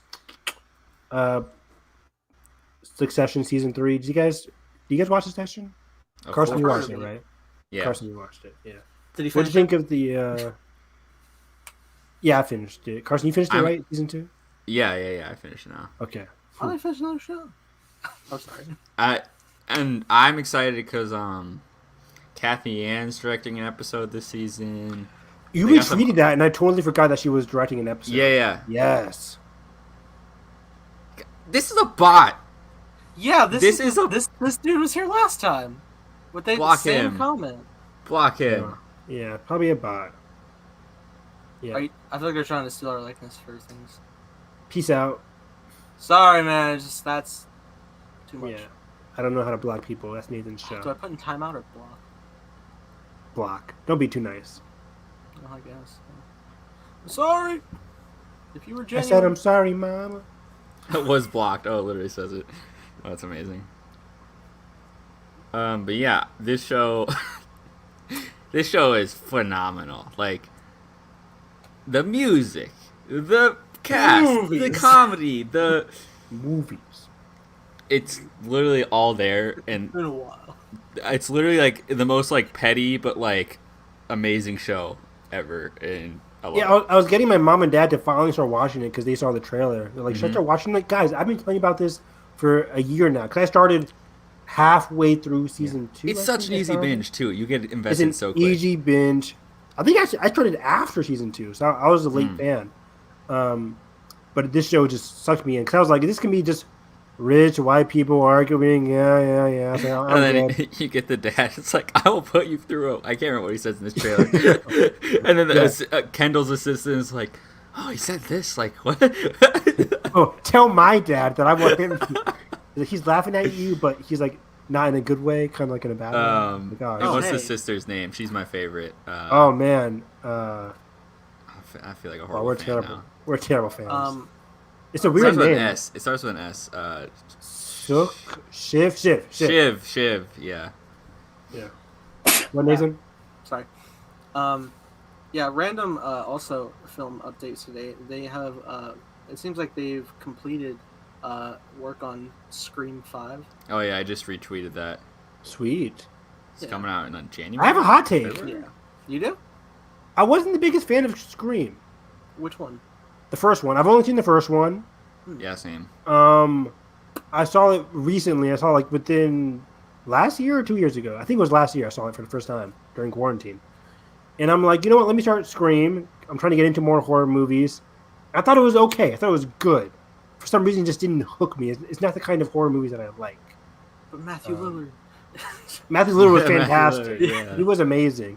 Performances were great. The premise was great. I don't know. It just didn't work for me. But maybe I should continue. Do you watch just in terms of Wes Craven, do you watch any of the Nightmare on Elm Street stuff? I've seen the first Nightmare on Elm Street is the one with Jason, Freddy. right? It's Freddy. Then no, I don't think I. Yeah, I Wow. haven't seen it either. I don't think I. The first one's great because it has a credit that says "and introducing Johnny Depp." Oh, wow. Oh wow. Yeah, his first acting credit. Yeah. So yeah, I'm excited for Scream though. I might watch them all before Scream 5 comes out, just so I can be a true fan. Yeah, I watched the OG trilogy stuff like one time over. I've yet to see the fourth one. I want to. I also heard the Scream TV show was pretty good. Yeah, I've heard that from someone. I think Perry Nemiroff was a huge fan of that TV show. Yeah, good old Perry, propping up all the horror. I'm like, oh, I gotta check this out because Perry likes it. I got a lot of horror recommendations from Perry. Yeah, good stuff. But yeah, I'm excited for Succession. I'm excited for Scream. Yeah, we'll see where that goes. Up next, oh yeah, the team behind. Oh, and actually, I'm gonna save that one. Sticking with HBO, Lovecraft Country season 2 is canceled? Question mark? What are you, Netflix? Just canceling good TV shows? How dare you? I'm sorry we didn't have Noah Sentient. This flabbergasted me. I was shook, shocked, bamboozled. This was very disappointing because I think Lovecraft Country, as I was reading a lot of the articles, it said it got its highest viewership at the end of the first season. Like I think the finale got like 1.2 million people watching the finale. There were a lot of interesting routes the characters could have gone in season 2. There was a big cliffhanger regarding Jonathan Major's character. I won't spoil, but something happened. So there was a cliffhanger regarding him. And yeah, like again, all the characters themselves. I felt like thematically the show is just so rich with a lot of interesting lore, ideas, very good commentary for what's going on in our present day society, for African American culture. I'm just super shocked. Apparently, Misha Green and HBO came to the conclusion that after season 1 aired, they were going to discuss or have Misha Green discuss what season 2 could possibly look like. And I guess HBO just did not like her take. Which, it's interesting with HBO getting cold feet on this, partly because this is another instance where they ran out of source material and this would have been a completely original season 2. And so maybe that was like, hey, we just went through a cluster of that. But this was also like, Misha seemed so confident. Like she was tweeting out like that map the other day of like, hey, this is what it would look like of the new kind of landscape of the show. Yeah, really. I wonder if you guys can tweet that out. I'm gonna see if I can find it. That was like the different sections of the map, right? Yeah, of different the like, America. properties of land. Yeah, which is super interesting. I shared it in our DMs. Can you guys put it up? Can we share that? If Carson can, I can. Is that how it Yeah, works? yeah. My computer will literally scream at me. But yeah, I thought the map was really fascinating, and yeah, like Carson said, I think I didn't know that they went through the whole first book, so it does kind of make sense in the back of my mind if HBO is like, okay, since you're going off the book now, you had your good time now, but it's a bit too risky, I think, for HBO to go away from the book. But Wait. Yeah, I just saw that too. I'm like, why did that pop back up? Yeah, 11:14. Excuse me. what do you mean? You heard me. There's another comment Is this exact same from the comment? bot. An error occurred. Try refreshing the page. All right, so maybe I. Okay, was so already it's low. gone. Yeah. Okay, it must be a StreamYard glitch. Sure. Hold on. Yeah, look at that. That's so fascinating. You get the tribal nations of the West. You have the White Lands, the new Negro Republic. Oh, Sorry. what are you doing, Nathan? Glitching. That's what. And then the Jefferson Commonwealth, like just right there. It's like seems so fascinating. Of course, Misha Green, the writer, director, producer of the series, said, "A taste of the season 2 Bible. Wish we could have brought you Lovecraft Country supremacy. Supremacy. Thank you to everyone who watched and engaged. Hashtag no Confederate." Was this when she says no Confederate, was this an example of her talking about the Confederate show, Carson, with Benioff and Weiss, or just talking about this, or this? Maybe, or just I guess obviously the landscape of this map. Yeah. Meaning that the South is different, but it could be a subtle like dish, which I would be surprised. By the way, you should follow Misha Green, Carson. Let's do that. Wow. There we go. What if she says, like, good job, guys, I'll come on the podcast. Please. Why is Teletubbies trending? Anyways. Because they got vaccinated. Oh. No. Like they put out their vaccination cards. Oh, let me show you a super funny retweet. Oh, no, I shouldn't have asked. Hold on. I don't want to. We're going to, like, find something embarrassing for Carson. Yeah, so I took the screen off. My Twitter timeline's all Big Brother right now. Mine's been Kang. Kang and Sylvie. Kelly? Are you... What? Teletubbies have confirmed they are all 18, which means that they can be drafted into... What the hell? This is so weird. Well, I guess it says their birthdays in the cards. Yeah, it says their birthday on the card. That's really funny. Follow our Twitters, everybody. Ring the bell. Yeah, Carson needs to follow the Teletubbies account. Very important. But yeah, what we're talking about? Oh yeah, Lovecraft Country. So yeah, I'm very disappointed Lovecraft didn't get a season 2. Carson and I were talking about off air that Misha Green is doing the next Tomb Raider movie with my girl. Oh yeah, good job, Ben. I love the look. Yeah, we cover all genres. We cover all genres of My Kid with Tea. We talk about everything. Kids of all ages. I said. Who's the person playing Tomb Raider? What is her name? I'm blanking on a lot of things today. Alicia? There we go. Alicia Vikander. Yeah. Who hasn't been in a lot of things recently. I miss her. She's been great. She was popping up after Ex Machina, but now she's kind of lower down.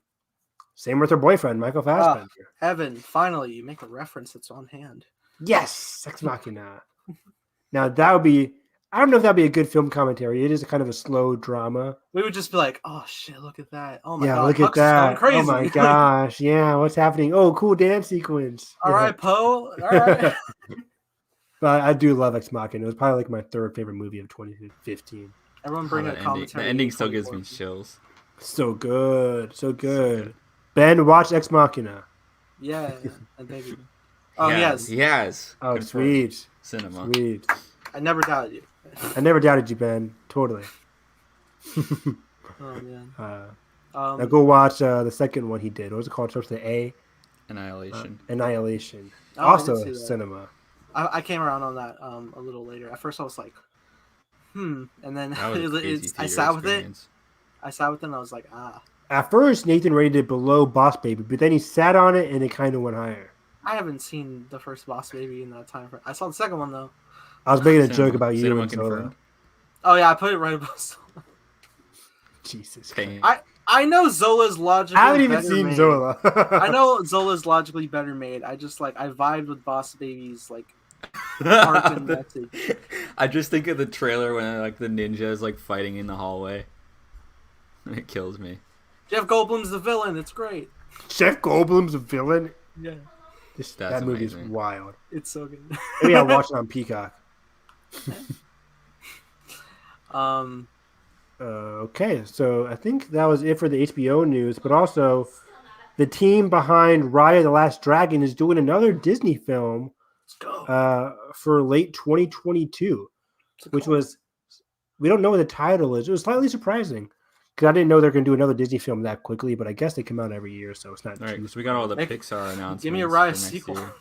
So we have What- Turning Red next year. We have Lightyear. Oh, yeah. We have. Those are Pixar. Turning stuff. Red and Lightyear are both Pixar, I think. Mm-hmm. But and then we're the talking Mystery about Disney. Disney animation, right? Disney Animation. So I guess And Encanto, the trailer comes out is tomorrow, this year. Yeah. which is Yeah, this we should year. have delayed it. No, it's fine. And I wonder if there'll be a spring film or if this film will be the next. I feel like there is something. I just can't remember what it's called. Let me go to I the. feel like, yeah. But we definitely don't know the title of this. Yeah, this is an unknown title, but given what they got, or given what they gave us for Ride the Last Dragon, excuse me, I have full confidence in whatever they come up with for their next project. And it's not everybody who worked on Raya. Raya had 3 directors. Yeah, Carlos Sobas Estrada is not on this roster.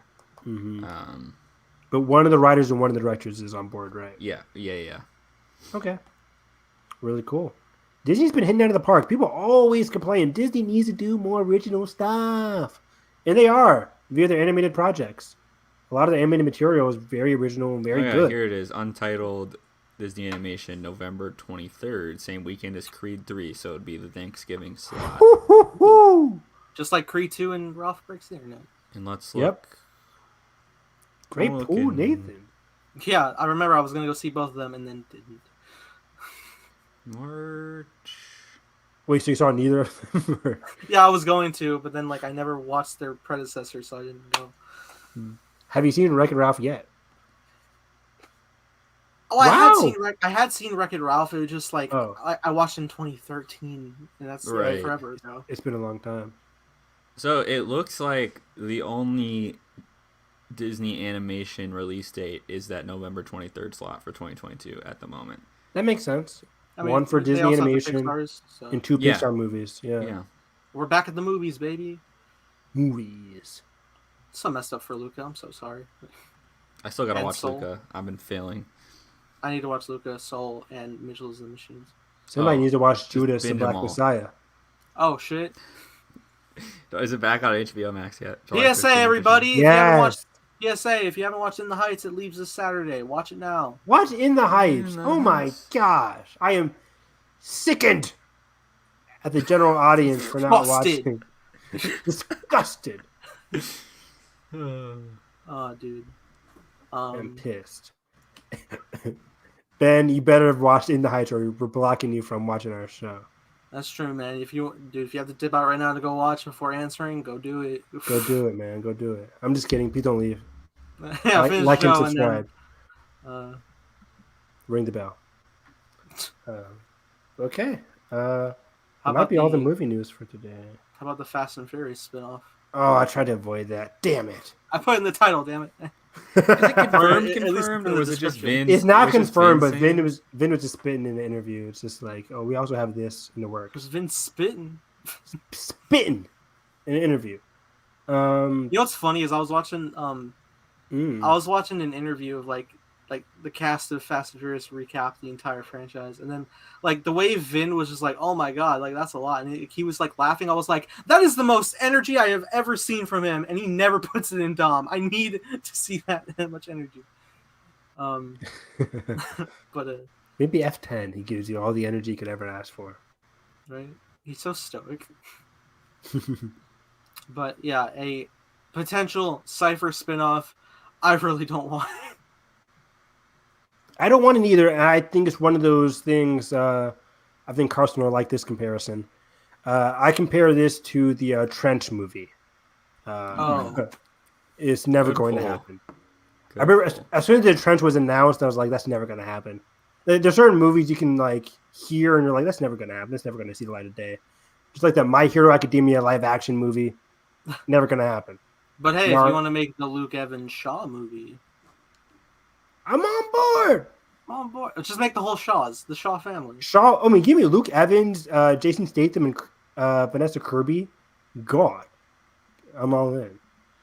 I want them to release a collection of all of the Shaw films in just a bundle and call it the Shawshank Redemption. Pretty sure that's taken. Just the Shaw Redemption, then. That could be a good commentary, guys. Shawshank Redemption, one of the best movies of all time. I've not seen it. Whoa! Oh. Carson, have you finished Shawshank Redemption? Have I mean, finished I've heard Shawshank Redemption? I've heard famous references. Why would I watch Shawshank Redemption and put it on half an hour and 30 minutes in that movie and be like, all right. Because you're Carson. You don't finish Oh, no, I never do that to movies.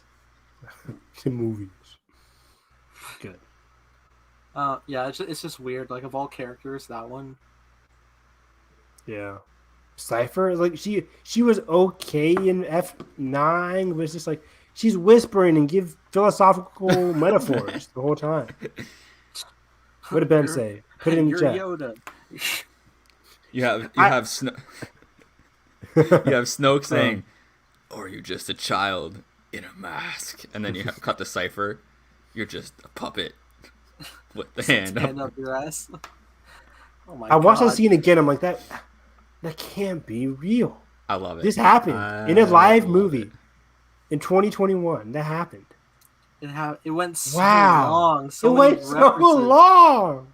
I'm not putting this on Justin Lin wants Star Wars. Like, no, this was not it. Like, This was bad. I was dying. That I was definitely laughing. not Justin Lin. I think Justin Lin would do good in Star Wars. But like this, I don't think Actually, he wrote that. Funny fact about the writing of Fast 9. Not that we ever mentioned who writes them, but I think there's a certain science to it. And Chris Stuckman mentioned in his review that F9 was the first time it was a different writer compared to like most of the franchise. So it did feel more artistic. Direction-wise, hell yeah. Justin went off. Yeah. I didn't notice how different the writing was. Mine is how meta this movie. This is easily the most meta movie. So Yeah. maybe that's a little bit. It I- was like I would like them to bring the previous writer back. yeah, and he's great. So we can get F8 again, like No, he did. Yeah, Fast but he did 5, fucking like he did he F5. did like he did 3 through 8. Yeah. And So, even yeah. actually, The Rock gave him a shout out in his Instagram announcement about that Amazon Christmas movie because they're getting him to do that for Amazon. And he's like F5, you know, he did the Hobbs writer. and Shaw as well. Yeah. Yeah, so The Rock is hyped about him. So if The Rock is on board, I'm on board. Nice. Get your money, Rock. Get your money. He has so much. And give me some too, please. That's crazy. Well, I guess that's a little bit of news. Is that Christmas action? He's like Shaw meets what do you say? What's that Hobbs? Christmas movie? Die Something Hard. Street. Something Street. Sing Street, No. Beale Street. Great movie. Nightmare on Street. Anyway, so it's like a giant Christmas action movie with like It's like that movie with Arnold Schwarzenegger looking for the toy. What was that called? Jingle All the Way. yeah. So it's gonna be I don't know. It's like just gonna be this mashup of like this I could Christmas see that. universe. But it's it's gonna be fun. Like I'm like apparently they've been pitching it for 5 years and they finally got it like in the It's gonna be place that they okay. wanted to do. And I'm like I'm in. Like give me. I wasn't sold on the premise. Yeah, I think it'll be cool. Better than I don't know. I'm not excited for Jungle Cruise right now. I'm like, I'll go for Emily Miss Blunt. Blunt. That's about it. Where I'm Yeah. at. And Jesse Plemons is in it. His character poster is hilarious. I think it'll be fun. Which I had no idea he was in it. I'm like, where? He's in charge of that submarine thing, right? Yeah, Not something. as, I mean, not as like, not as well, but I do get like Pirates vibes from the Jungle Cruise just because it's just such a adventure hard based on mantle the- because Pirates like shot a lot of it like. Well, even in regards to Pirates, like after like the third one, they'd start like shifting. Yeah. I started still to like suck. I still like enjoy 4. 5 I don't. See, But- Pirates feels like very like on location to me, and when I watch the Jungle Cruise trailer, I very much feel the studio environment of it. It And feels like I they're need just more in a green contrast. screen room. Yeah. Yeah, Nathan, I need more contrast. It just feels like they're just on a boat and just like looking Yeah. at green screen things. Yeah. Like, Pretty bright. oh, yeah. guys, oh no. It's like. and it then I looks go to really the any bad. scene out of Pirates, the original trilogy. Also, Oh I just my don't believe dang. that they fired a torpedo at them and the Rock didn't push it. I'm out. With his hands, like, come on. Right? Get in the water, Rock. Yeah, I don't know. Like, it just seemed more like a Disney ride movie than Right. Pirates. It Pirates, I seems didn't kinda even know was I guess like Disney, right? maybe overproduce is the word. Maybe. Like, I like the night jungle stuff that they had in the trailer. yeah, that looked cool. And that villain thing or whatever is showing up. Hmm. The Jaguar seems fun. Yeah, that looked pretty cool. I know I'm gonna like the Rock and Emily's dynamic. Yeah, of course they're gonna be great. I hear they hate each other. No, the beef. No, I refuse. I can't have you. Oh, last piece of news. Snyder is coming back. Zack Snyder. Mm-hmm. With his potential previous Lucasfilm pitch. Yeah, previous Sounds like Lucasfilm it. pitch, Rebel Moon, which sounds very much like a Star Wars once you hear the premise. Do you guys have it on you? I'll try. No, let me pull it up. Zack Snyder, It's called Rebel Moon. Yeah, it's called Rebel Moon. I wonder if that was gonna be his title for Star Wars. That is the moon. Crap, Carson, you got me right. Yeah, give me 2 seconds. Okay, Should, but yeah, should this, I'll should this vamp. have been I'll a vamp. hyperspace? As I reluctantly click the IGN link of all things that pop up first. Rebel Moon will follow the residents of a peaceful colony at the edge of the galaxy as they struggle against armies sent by a tyrant named Belosaurus. To combat this threat, the colony sends a young woman to gather warriors from neighboring planets to make a stand against an invading force. That last very part is Star all Wars. Star Wars. You Yeah. yeah, like I hear it, and I can't not like place it in a galaxy far, far away. That's all I Yeah. think about. Oh, a princess needs help from 2 soldiers. Oh, okay. And neighboring Snyder is galaxy- co-writing the film with Army of the Dead co-screenwriter Shay Hatton and 300 co-screenwriter Kurt Johnstad. He will produce with obviously Deborah, and I believe they're hoping to shoot at the top of 2022. Does that So make it's you think already it's coming out in active late pre- 2022? I don't know because it's early gonna be 2022? because he also mentions it's gonna be like really big in scale in terms of like obviously with What's he gonna sci-fi do? and- Release it against Avatar 2? No. I It'll don't be on know. Netflix. Yeah, it is Oh. Netflix. Okay. No. But yeah, and then I guess even more news, they released those stills from the Army of the Dead prequel today. Oh yeah. With the locksmith character or whatever. I still have to watch Army of the Dead. Being the main character in that. Yeah, but also I'm confused. Are there going to be zombies in the prequel, which I was confused about? Because I'm like, that's a lot of the draw of the franchise is the zombies. And obviously if this is pre the... When Army of the Dead starts, is it like Yeah, it'd already be pretty like? boring. Is it already like in amidst the apocalypse? No, it starts it and then it montage. Oh yeah, they kind of give you an inception for it. That's like 5 minutes, Yeah. and then otherwise it's a zombie apocalypse movie. And we also like confirmed that it has no connection to like Dawn of the Dead that he did. No No. connection. Okay.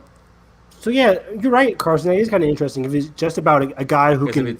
it's like pick across lock. Europe. They're like going to be going heists across Europe. So if it's just I like a good heist movie, but I want my zombies too. So Zombie heist.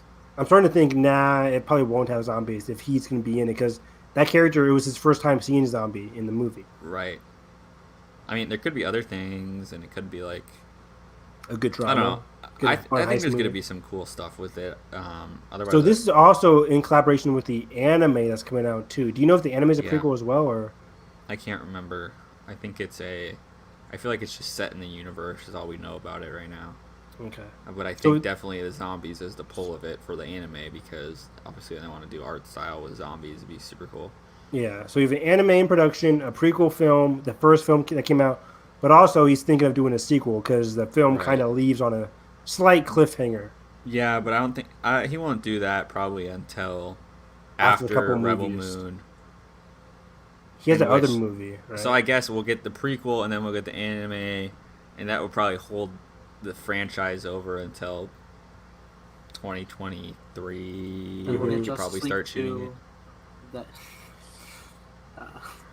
my Sorry, dream. Nathan. Sorry, My Nathan. dream's But- dying. Also, if he wants to, he wants to franchise Rebel Moon, so sounds like him and Netflix are staying together for a Making the their own long run. home. Yeah. Yeah. Nice, nice. Good job, Snyder. I think that's it. Then lastly, do you guys have any box office predictions for Black Widow? Is it going to be the first movie to crack 100 million? Reports are having it beat F9 already. Yeah, and Which pre-sales was- What was it? How much did F9 make? 66? 70? 70. Wow. I think it's gonna do like 85 to 90. I don't know. Damn it, I was going to say That's 85. I was Yeah. gonna say 90. I was like, shit. I'll say I- 95 then. I don't think it's gonna crack 100. I'll say Like Carson. I wanted to. Like it'd be cool. I can't judge off of my theater seatings because we're in a hurricane right now, which has been the tamest hurricane I've ever experienced. Really. I mean, Yeah, that's good. it's such a light rain today. My theaters here are filling up. Like I actually don't have tickets yet. I'm like struggling for premium barely seating got- showtimes. Yeah, I barely got seats. I mean, I'm not seeing it in IMAX or anything, so. But still, most of my seats were sold out. Yeah, it's definitely the busiest I've seen pre-sales since. And it's Rise over of Skywalker. 4,000 theaters. Yeah, 4,000 screens in theaters. Yeah. widest Um, release. I feel like it's since gonna be a the big pandemic. thing. It's Marvel's first movie back since the pandemic. It's Yeah. starting at 5 o'clock at my theater. Yeah, It's same here. crazy. Wow. Like a 5 I've seen it and at 8:30. 7. But... I'm seeing both screens actually. Oh, you're going the Nice. same day? 2 same day? Yeah, 5 and 8:30 IMAX. Why do you do that to yourself? Because I love fans. And I'm Thursday vaccinated. night Marvel screenings are the best Marvel screenings. Which I'm bummed because apparently Black Widow doesn't come Disney Plus till actual Friday, so I can't like react. And I don't want to React, start being in yeah. crowds. You can't see my face, but you can hear my voice, And I can be able to cry on stream. basically. Don't call me out like that.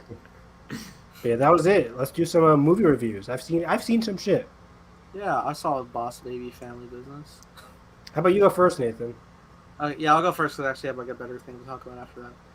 Honestly, pretty fun, dude. Pretty fun. Pretty enjoyable. Have you seen the first Boss Baby? Actually, no. I feel like I'm committing sacrilege every time I do that to a franchise. Seppuku. I've heard I've heard a couple things about it. I think I remember the narrator in the first one is Tobey Maguire. Yeah, it is. Yeah. Wow. It's not in this one, but fine. It's a pretty fun premise. It's like, it's not like the type of humor that's bogged down like you would see in like a Minions movie. That's just like random jokes and toilet humor. It's really not that at all. It actually has like a core like story about like these brothers like working together, and also like since the first movie they've actually like grown up to adulthood. So before they're like right back to babies for the adventure. Like the actual like main kid that isn't Alec Baldwin, like he grew up and he's a father now, and like so he becomes basically the same age as his like daughter, and like is seeing like how she's functioning in the world, and like how like kids go through some shit, so you get like that type of angle, and it's really enjoyable. Honestly, it's like if you were like dragged to like watch it, I don't think you'd have a bad time at all. Like I brought my nephew to see it, and we had a blast. Honestly, that was his first theater experience ever, which I thought was really cool. And you ruined it by having him watch Boss Baby. Better go show him Training Day. What the fuck? Training Day? He's 5. But at the same shit. time, I showed it to him in Dolby, so maybe I wrecked him. Who's to say? Wrecked his ears with. Not his ears. It's Boss Baby. It's fine. Now he's gonna be so high maintenance. He's like, I only see things in Dolby, like my first experience. It's so funny because I went and I was like, is there even a lot of kids trailers playing right now? Actually, there are. So that was interesting. You saw the preview for Spiral. No, an old plays. Fuck. That I'm just thinking how funny it is because the film that I watched yesterday is like the complete opposite of it. Like it's so dark. Like it's so dark. Oh no. Wait, Nathan, were you finished real quick? Yeah, just about. Because yeah, have you guys heard those horror stories where like kids movies are playing and then they actually play the Red Band and then Sausage parents Party? like outrage. Yeah. God. But yeah, it was a fun time. But otherwise, another thing I watched, I have now seen the first episode of Invincible. Just the first episode? So far, I had to go to work. That cliffhanger though. I know. I heard like. Were you spoiled about this cliffhanger? What I heard is like people were like, I don't understand why it's rated this way, and then they get to the end, and they're like, oh, I get it. And so that's all I heard. I didn't know how or why. And it was interesting because, like, okay, well, it's spoilers for episode 1 of Invincible. Anybody? Spoilers, Ben.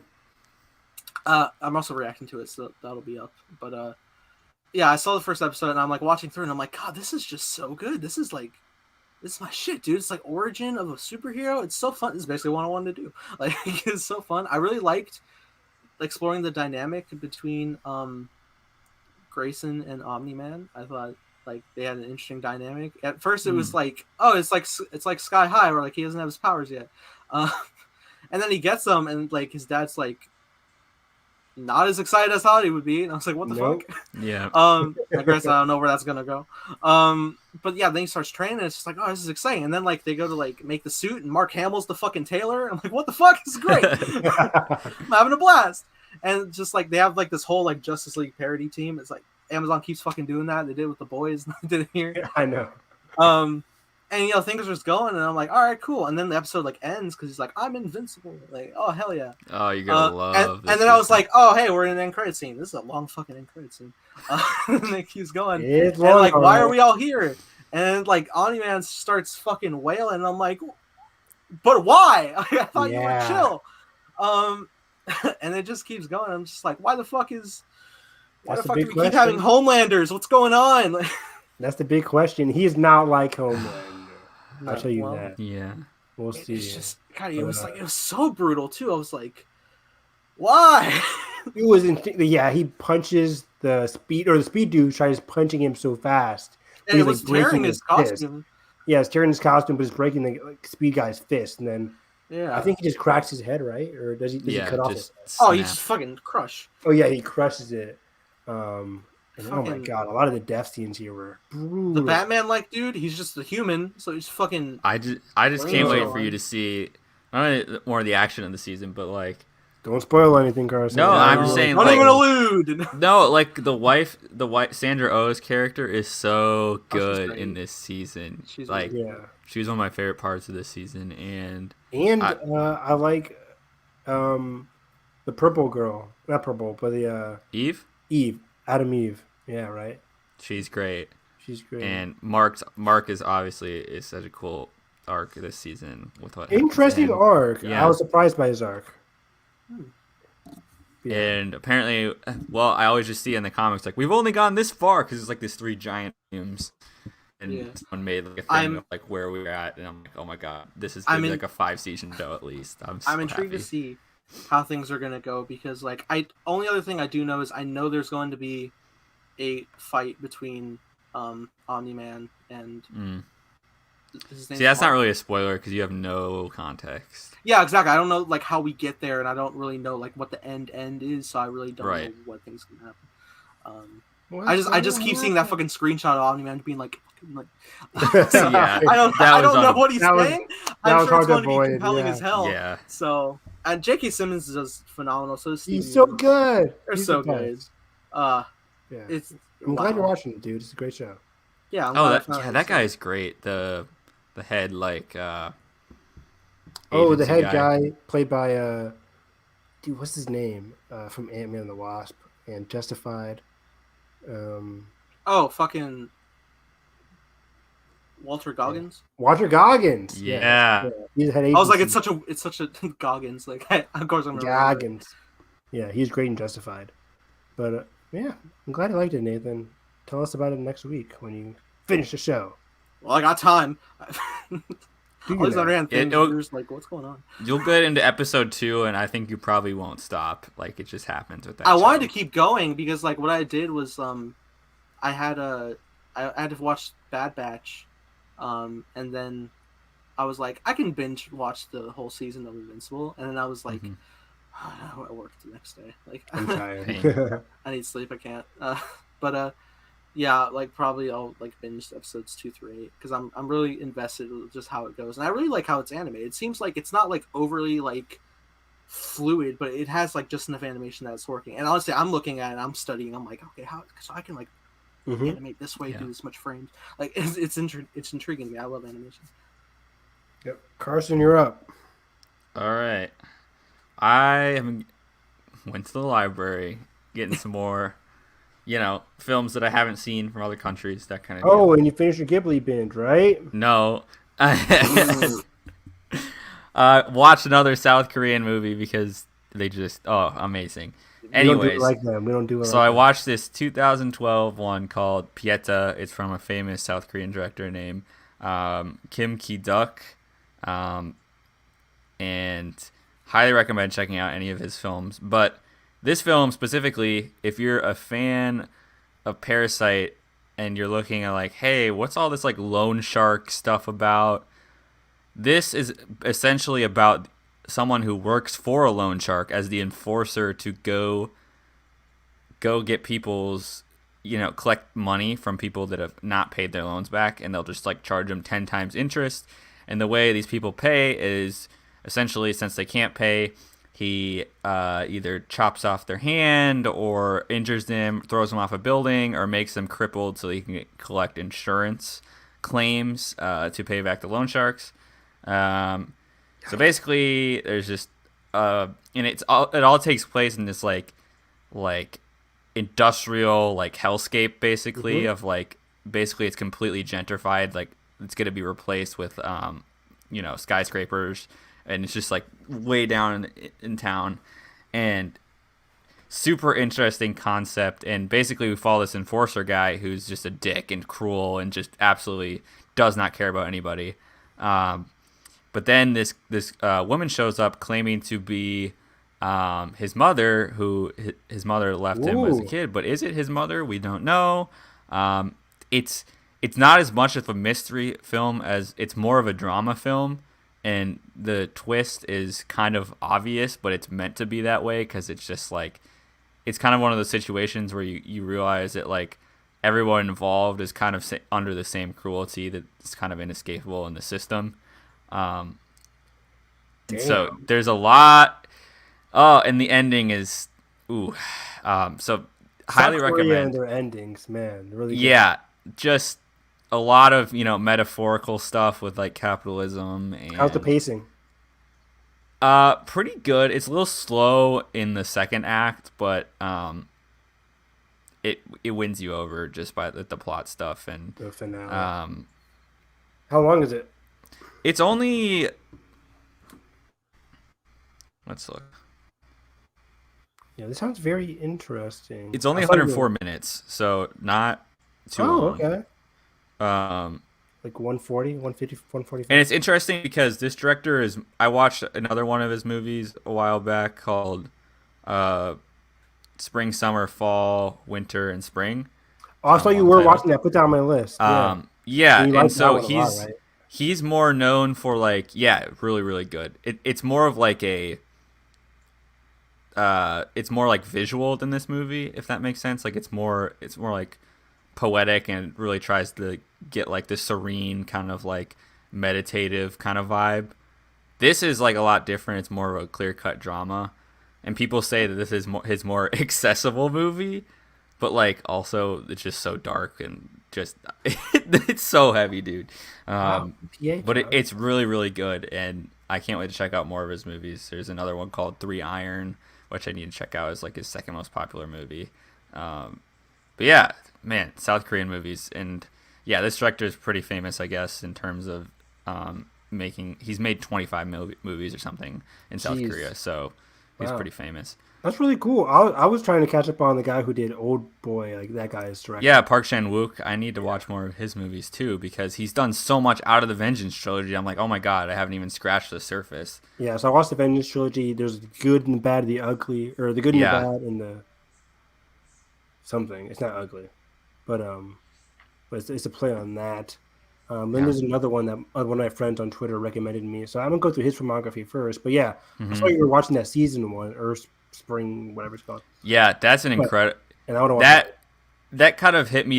It honestly hit me as similar. It's a religious film, but it's not a preachy religious movie. It's like more observant, and you like kind of like understand both sides. And you're like, dang, it hit me kind of like how Silence hit me a little bit. I was about to say Silence was like that too. Yeah.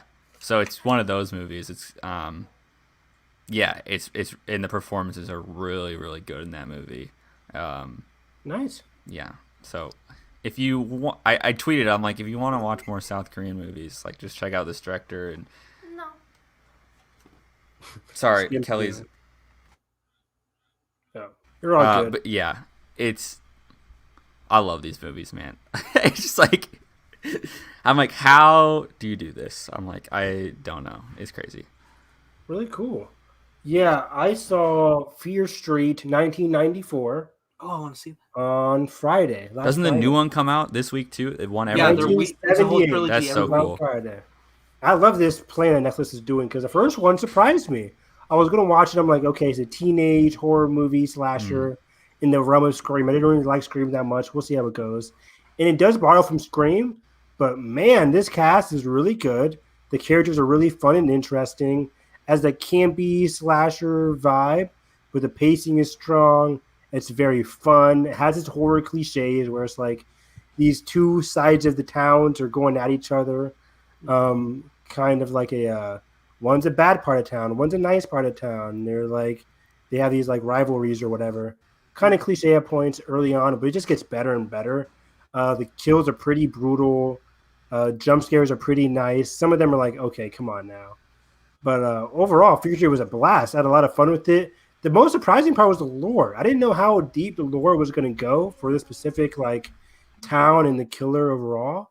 But it got a lot. It got very sci-fi-y more than I expected.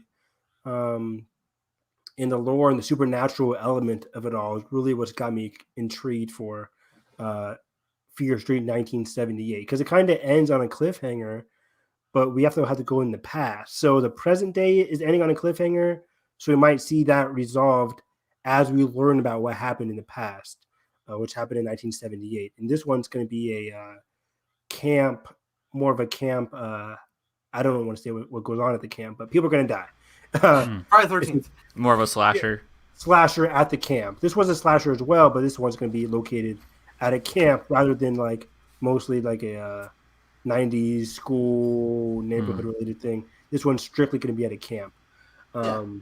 So that's going to be very interesting. Of course, the lead actress in 1978 is the redhead from Stranger Things, season 3, I think. 4. 3, yeah. I forget what her name was on. I think it was like Sadie something. So that's very interesting. So yeah, I'm looking forward to it this time. It's not the best movie, but it's very fun, easily watchable. And it's a weekly. I like how it's Netflix finally experimenting with like a weekly thing of like and it's like, oh, more people are talking about it because it's weekly. It worked out for them. It worked out. And then lastly, I saw The Tomorrow War on Saturday. Oh, not a good movie. Chris Pratt, I just come to the conclusion he's not one of my least favorite actors working, but he's just outside of Guardians, he's just not believable as a lead actor for me. Like, I can't watch him in this movie, and I was not invested in his character. The writing is all over the place. I'm sure you guys have seen the premise for Tomorrow War. People come from the future, say our world is dying. We need help from people in the present to help our people in the future because we're dying. Like they have barely enough people to survive and fight these crazy monsters in the future. So we need your help to come to the present.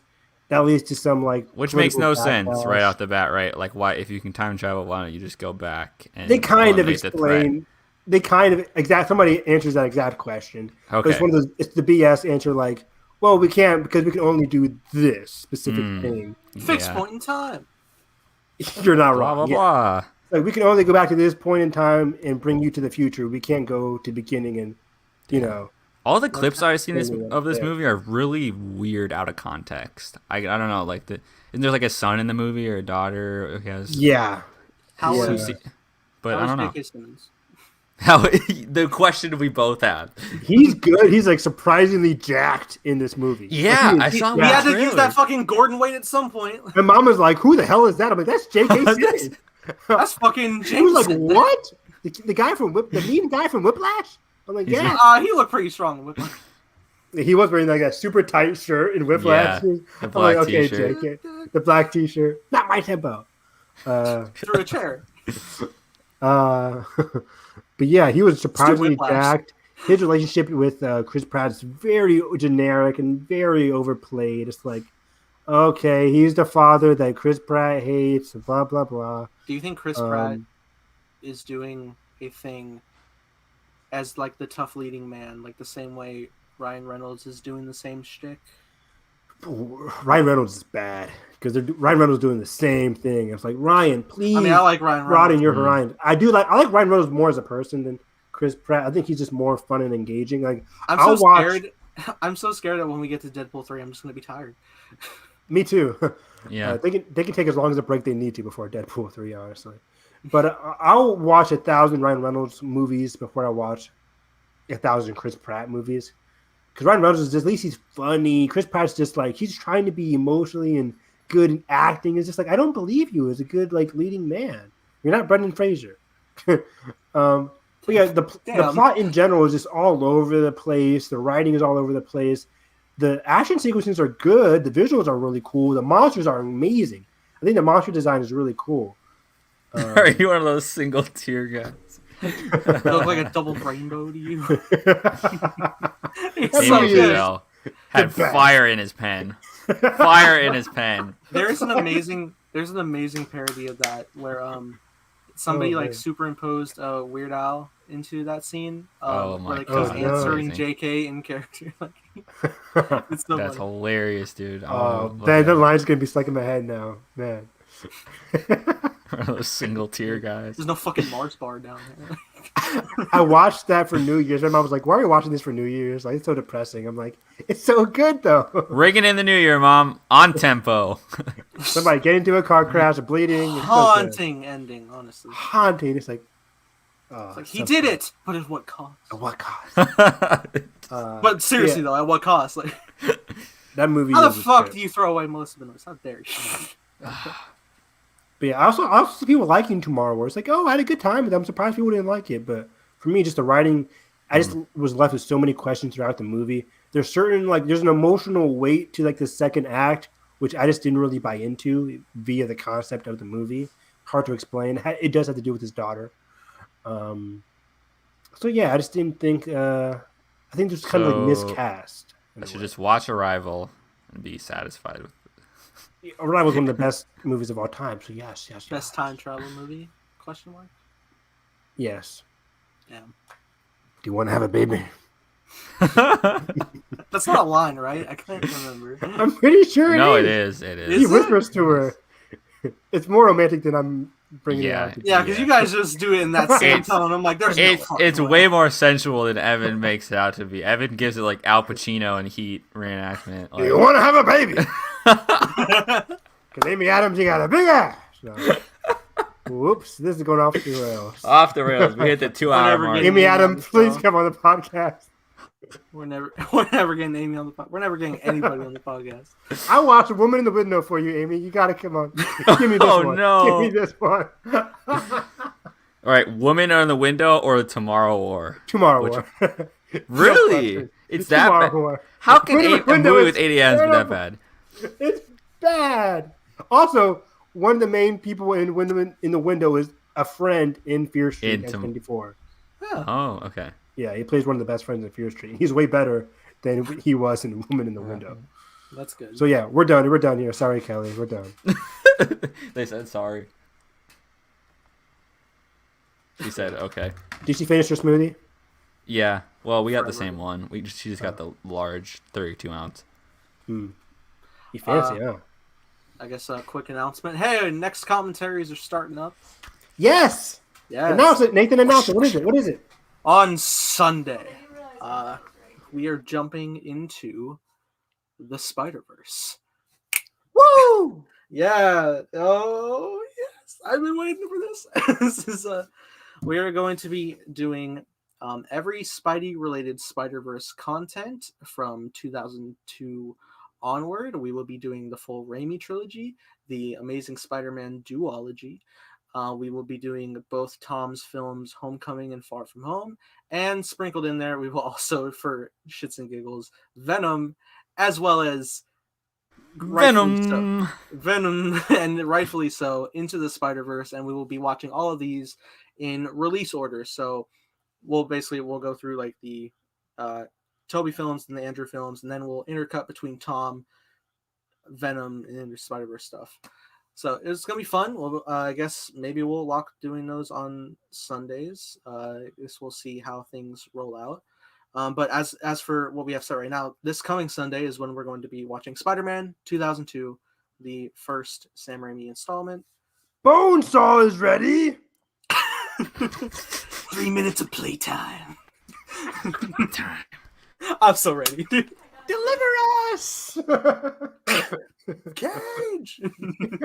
There's so many things. There's so many lines in that movie. Oh my god! And I'm Willem Dafoe also. And you spit in my face, Peter Parker. Use out Gobby out of your mind. That rooftop scene is peak cinema. He fucking like smacks his head and just. Oh my god! It's gonna be so fun. So that's gonna be a blast. Thumbnails already prepared. There's something else. But yeah, guys, I look forward to doing that. Hopefully you guys can check that out if anybody's at the fucking 2-hour 6-minute mark hearing this. Ben, join us. Tune in, please. Always rely on Ben. Gotta start announcing these at the top of the show. I'm also gonna post them on the community tab on the YouTube, so hopefully we get people. Try to do a daily push to be like, please come watch, please. Yeah, hopefully not the bots telling us to show our shirts. Yeah. Please not. I can't believe I fell for our last time. Yikes. We're like, oh. Check my bank account after this. It's just gonna be absolutely drained. We're gonna be Social Security fraud. We're gonna see an Instagram ad, and we're just gonna see us with like random fucking T prints. Like, what the fuck? Where's my profit, motherfucker? Oh my god! I'll copy strike those motherfuckers. Right. But yeah, with that being said, guys, I had a blast. Evan, where can they find you? You guys can find me on Twitter at HarrisEV9. If you follow me on Twitter, you can see a lot of Big Brother posts, especially at 12:30 in 20 live minutes. Feeds, baby. The live feeds go up. I'm hyped. So I'll be tweeting about that all night. Also, I am reading The Rising Storm, and this might be the best Star Wars book I've ever read. Oh, wow. I'm 300 pages in. Might be too much hype, but it's like the action, the pacing, the lead up to everything that's going on right now. It's great. It doesn't start out as hot as Light of the Jedi. Yeah. Light of the Jedi kind of had to. It was pretty big. But this one, Elzar man. Elzar man. That's all I got to say. Elzar man. I'm ready. Elzar is great. Bell Zettifar, you're great. Markion Rowe. There's some new characters I also like in this book. It's dark, it's fun, it's interesting, it's engaging. It has everything I want in a Star Wars book. It's a great compliment to Light of the Jedi. Kevin Scott, you are my hero. But I'm 300 pages in. If something dark happens and I get upset, Kevin, I hate you. I'm saying that preemptively. No, Kevin. Just come on the pod. Because I'm reading some death flags. I'm like, I'm not sure what's going to happen. So maybe nobody dies. Maybe this is Star Wars. But yeah, Have you not been burned before? I know, right? Rise of Skywalker. I know. Publishing has never let me down except their panel. One time. They got us one time. But yeah, that's where you can find me. Again, Harris EV9. Carson, where can they find you? You guys can find me starting the Rising Storm and getting into the wonderful goodness of this High Republic era. I actually, because I had some driving time visiting my family this past week, I finally put on the Dr. Aphra audio drama from last year. How was it? I'm really enjoying it. It's interesting to kind of see the development of 000 and all that kind of taking place, because I think it's obviously in the past of some of the comics and how they kind of she meets Darth Vader and all these things. So yeah, it's definitely interesting. Not as strong as Dooku Jedi Lost by any sense of the word. High bar. But it's still fun, and I love audio drama, and I can't wait for Tempest Runner, Kevin Scott, having a hell of a year. Lorna D gets into some stuff in Rising Storm too. Oh, I'm ready. So yeah, I love this. I love the format of the audio drama, and it works so well with Star Wars, like audio sound effects, and like you're like, oh, galaxy far, far away. Here we go. I'm in the Millennium Falcon, like taking off. But yeah, I'll be tweeting about that. Chewbacca, if you can get. Oh, God, now I'm thinking Fast and Furious. I love the references. I'll be tweeting about that. I'll be tweeting about, me watching more obscure movies instead of watching stuff that's been on my radar forever, like watching the Halloween movie or doing anything that I should. Of the Heart. Whisper of the Heart. So I'll be jumping around all that stuff and making Evan and Nathan lose their minds, but in a good way. You can catch me finally watching Invincible. It's so good. Yes.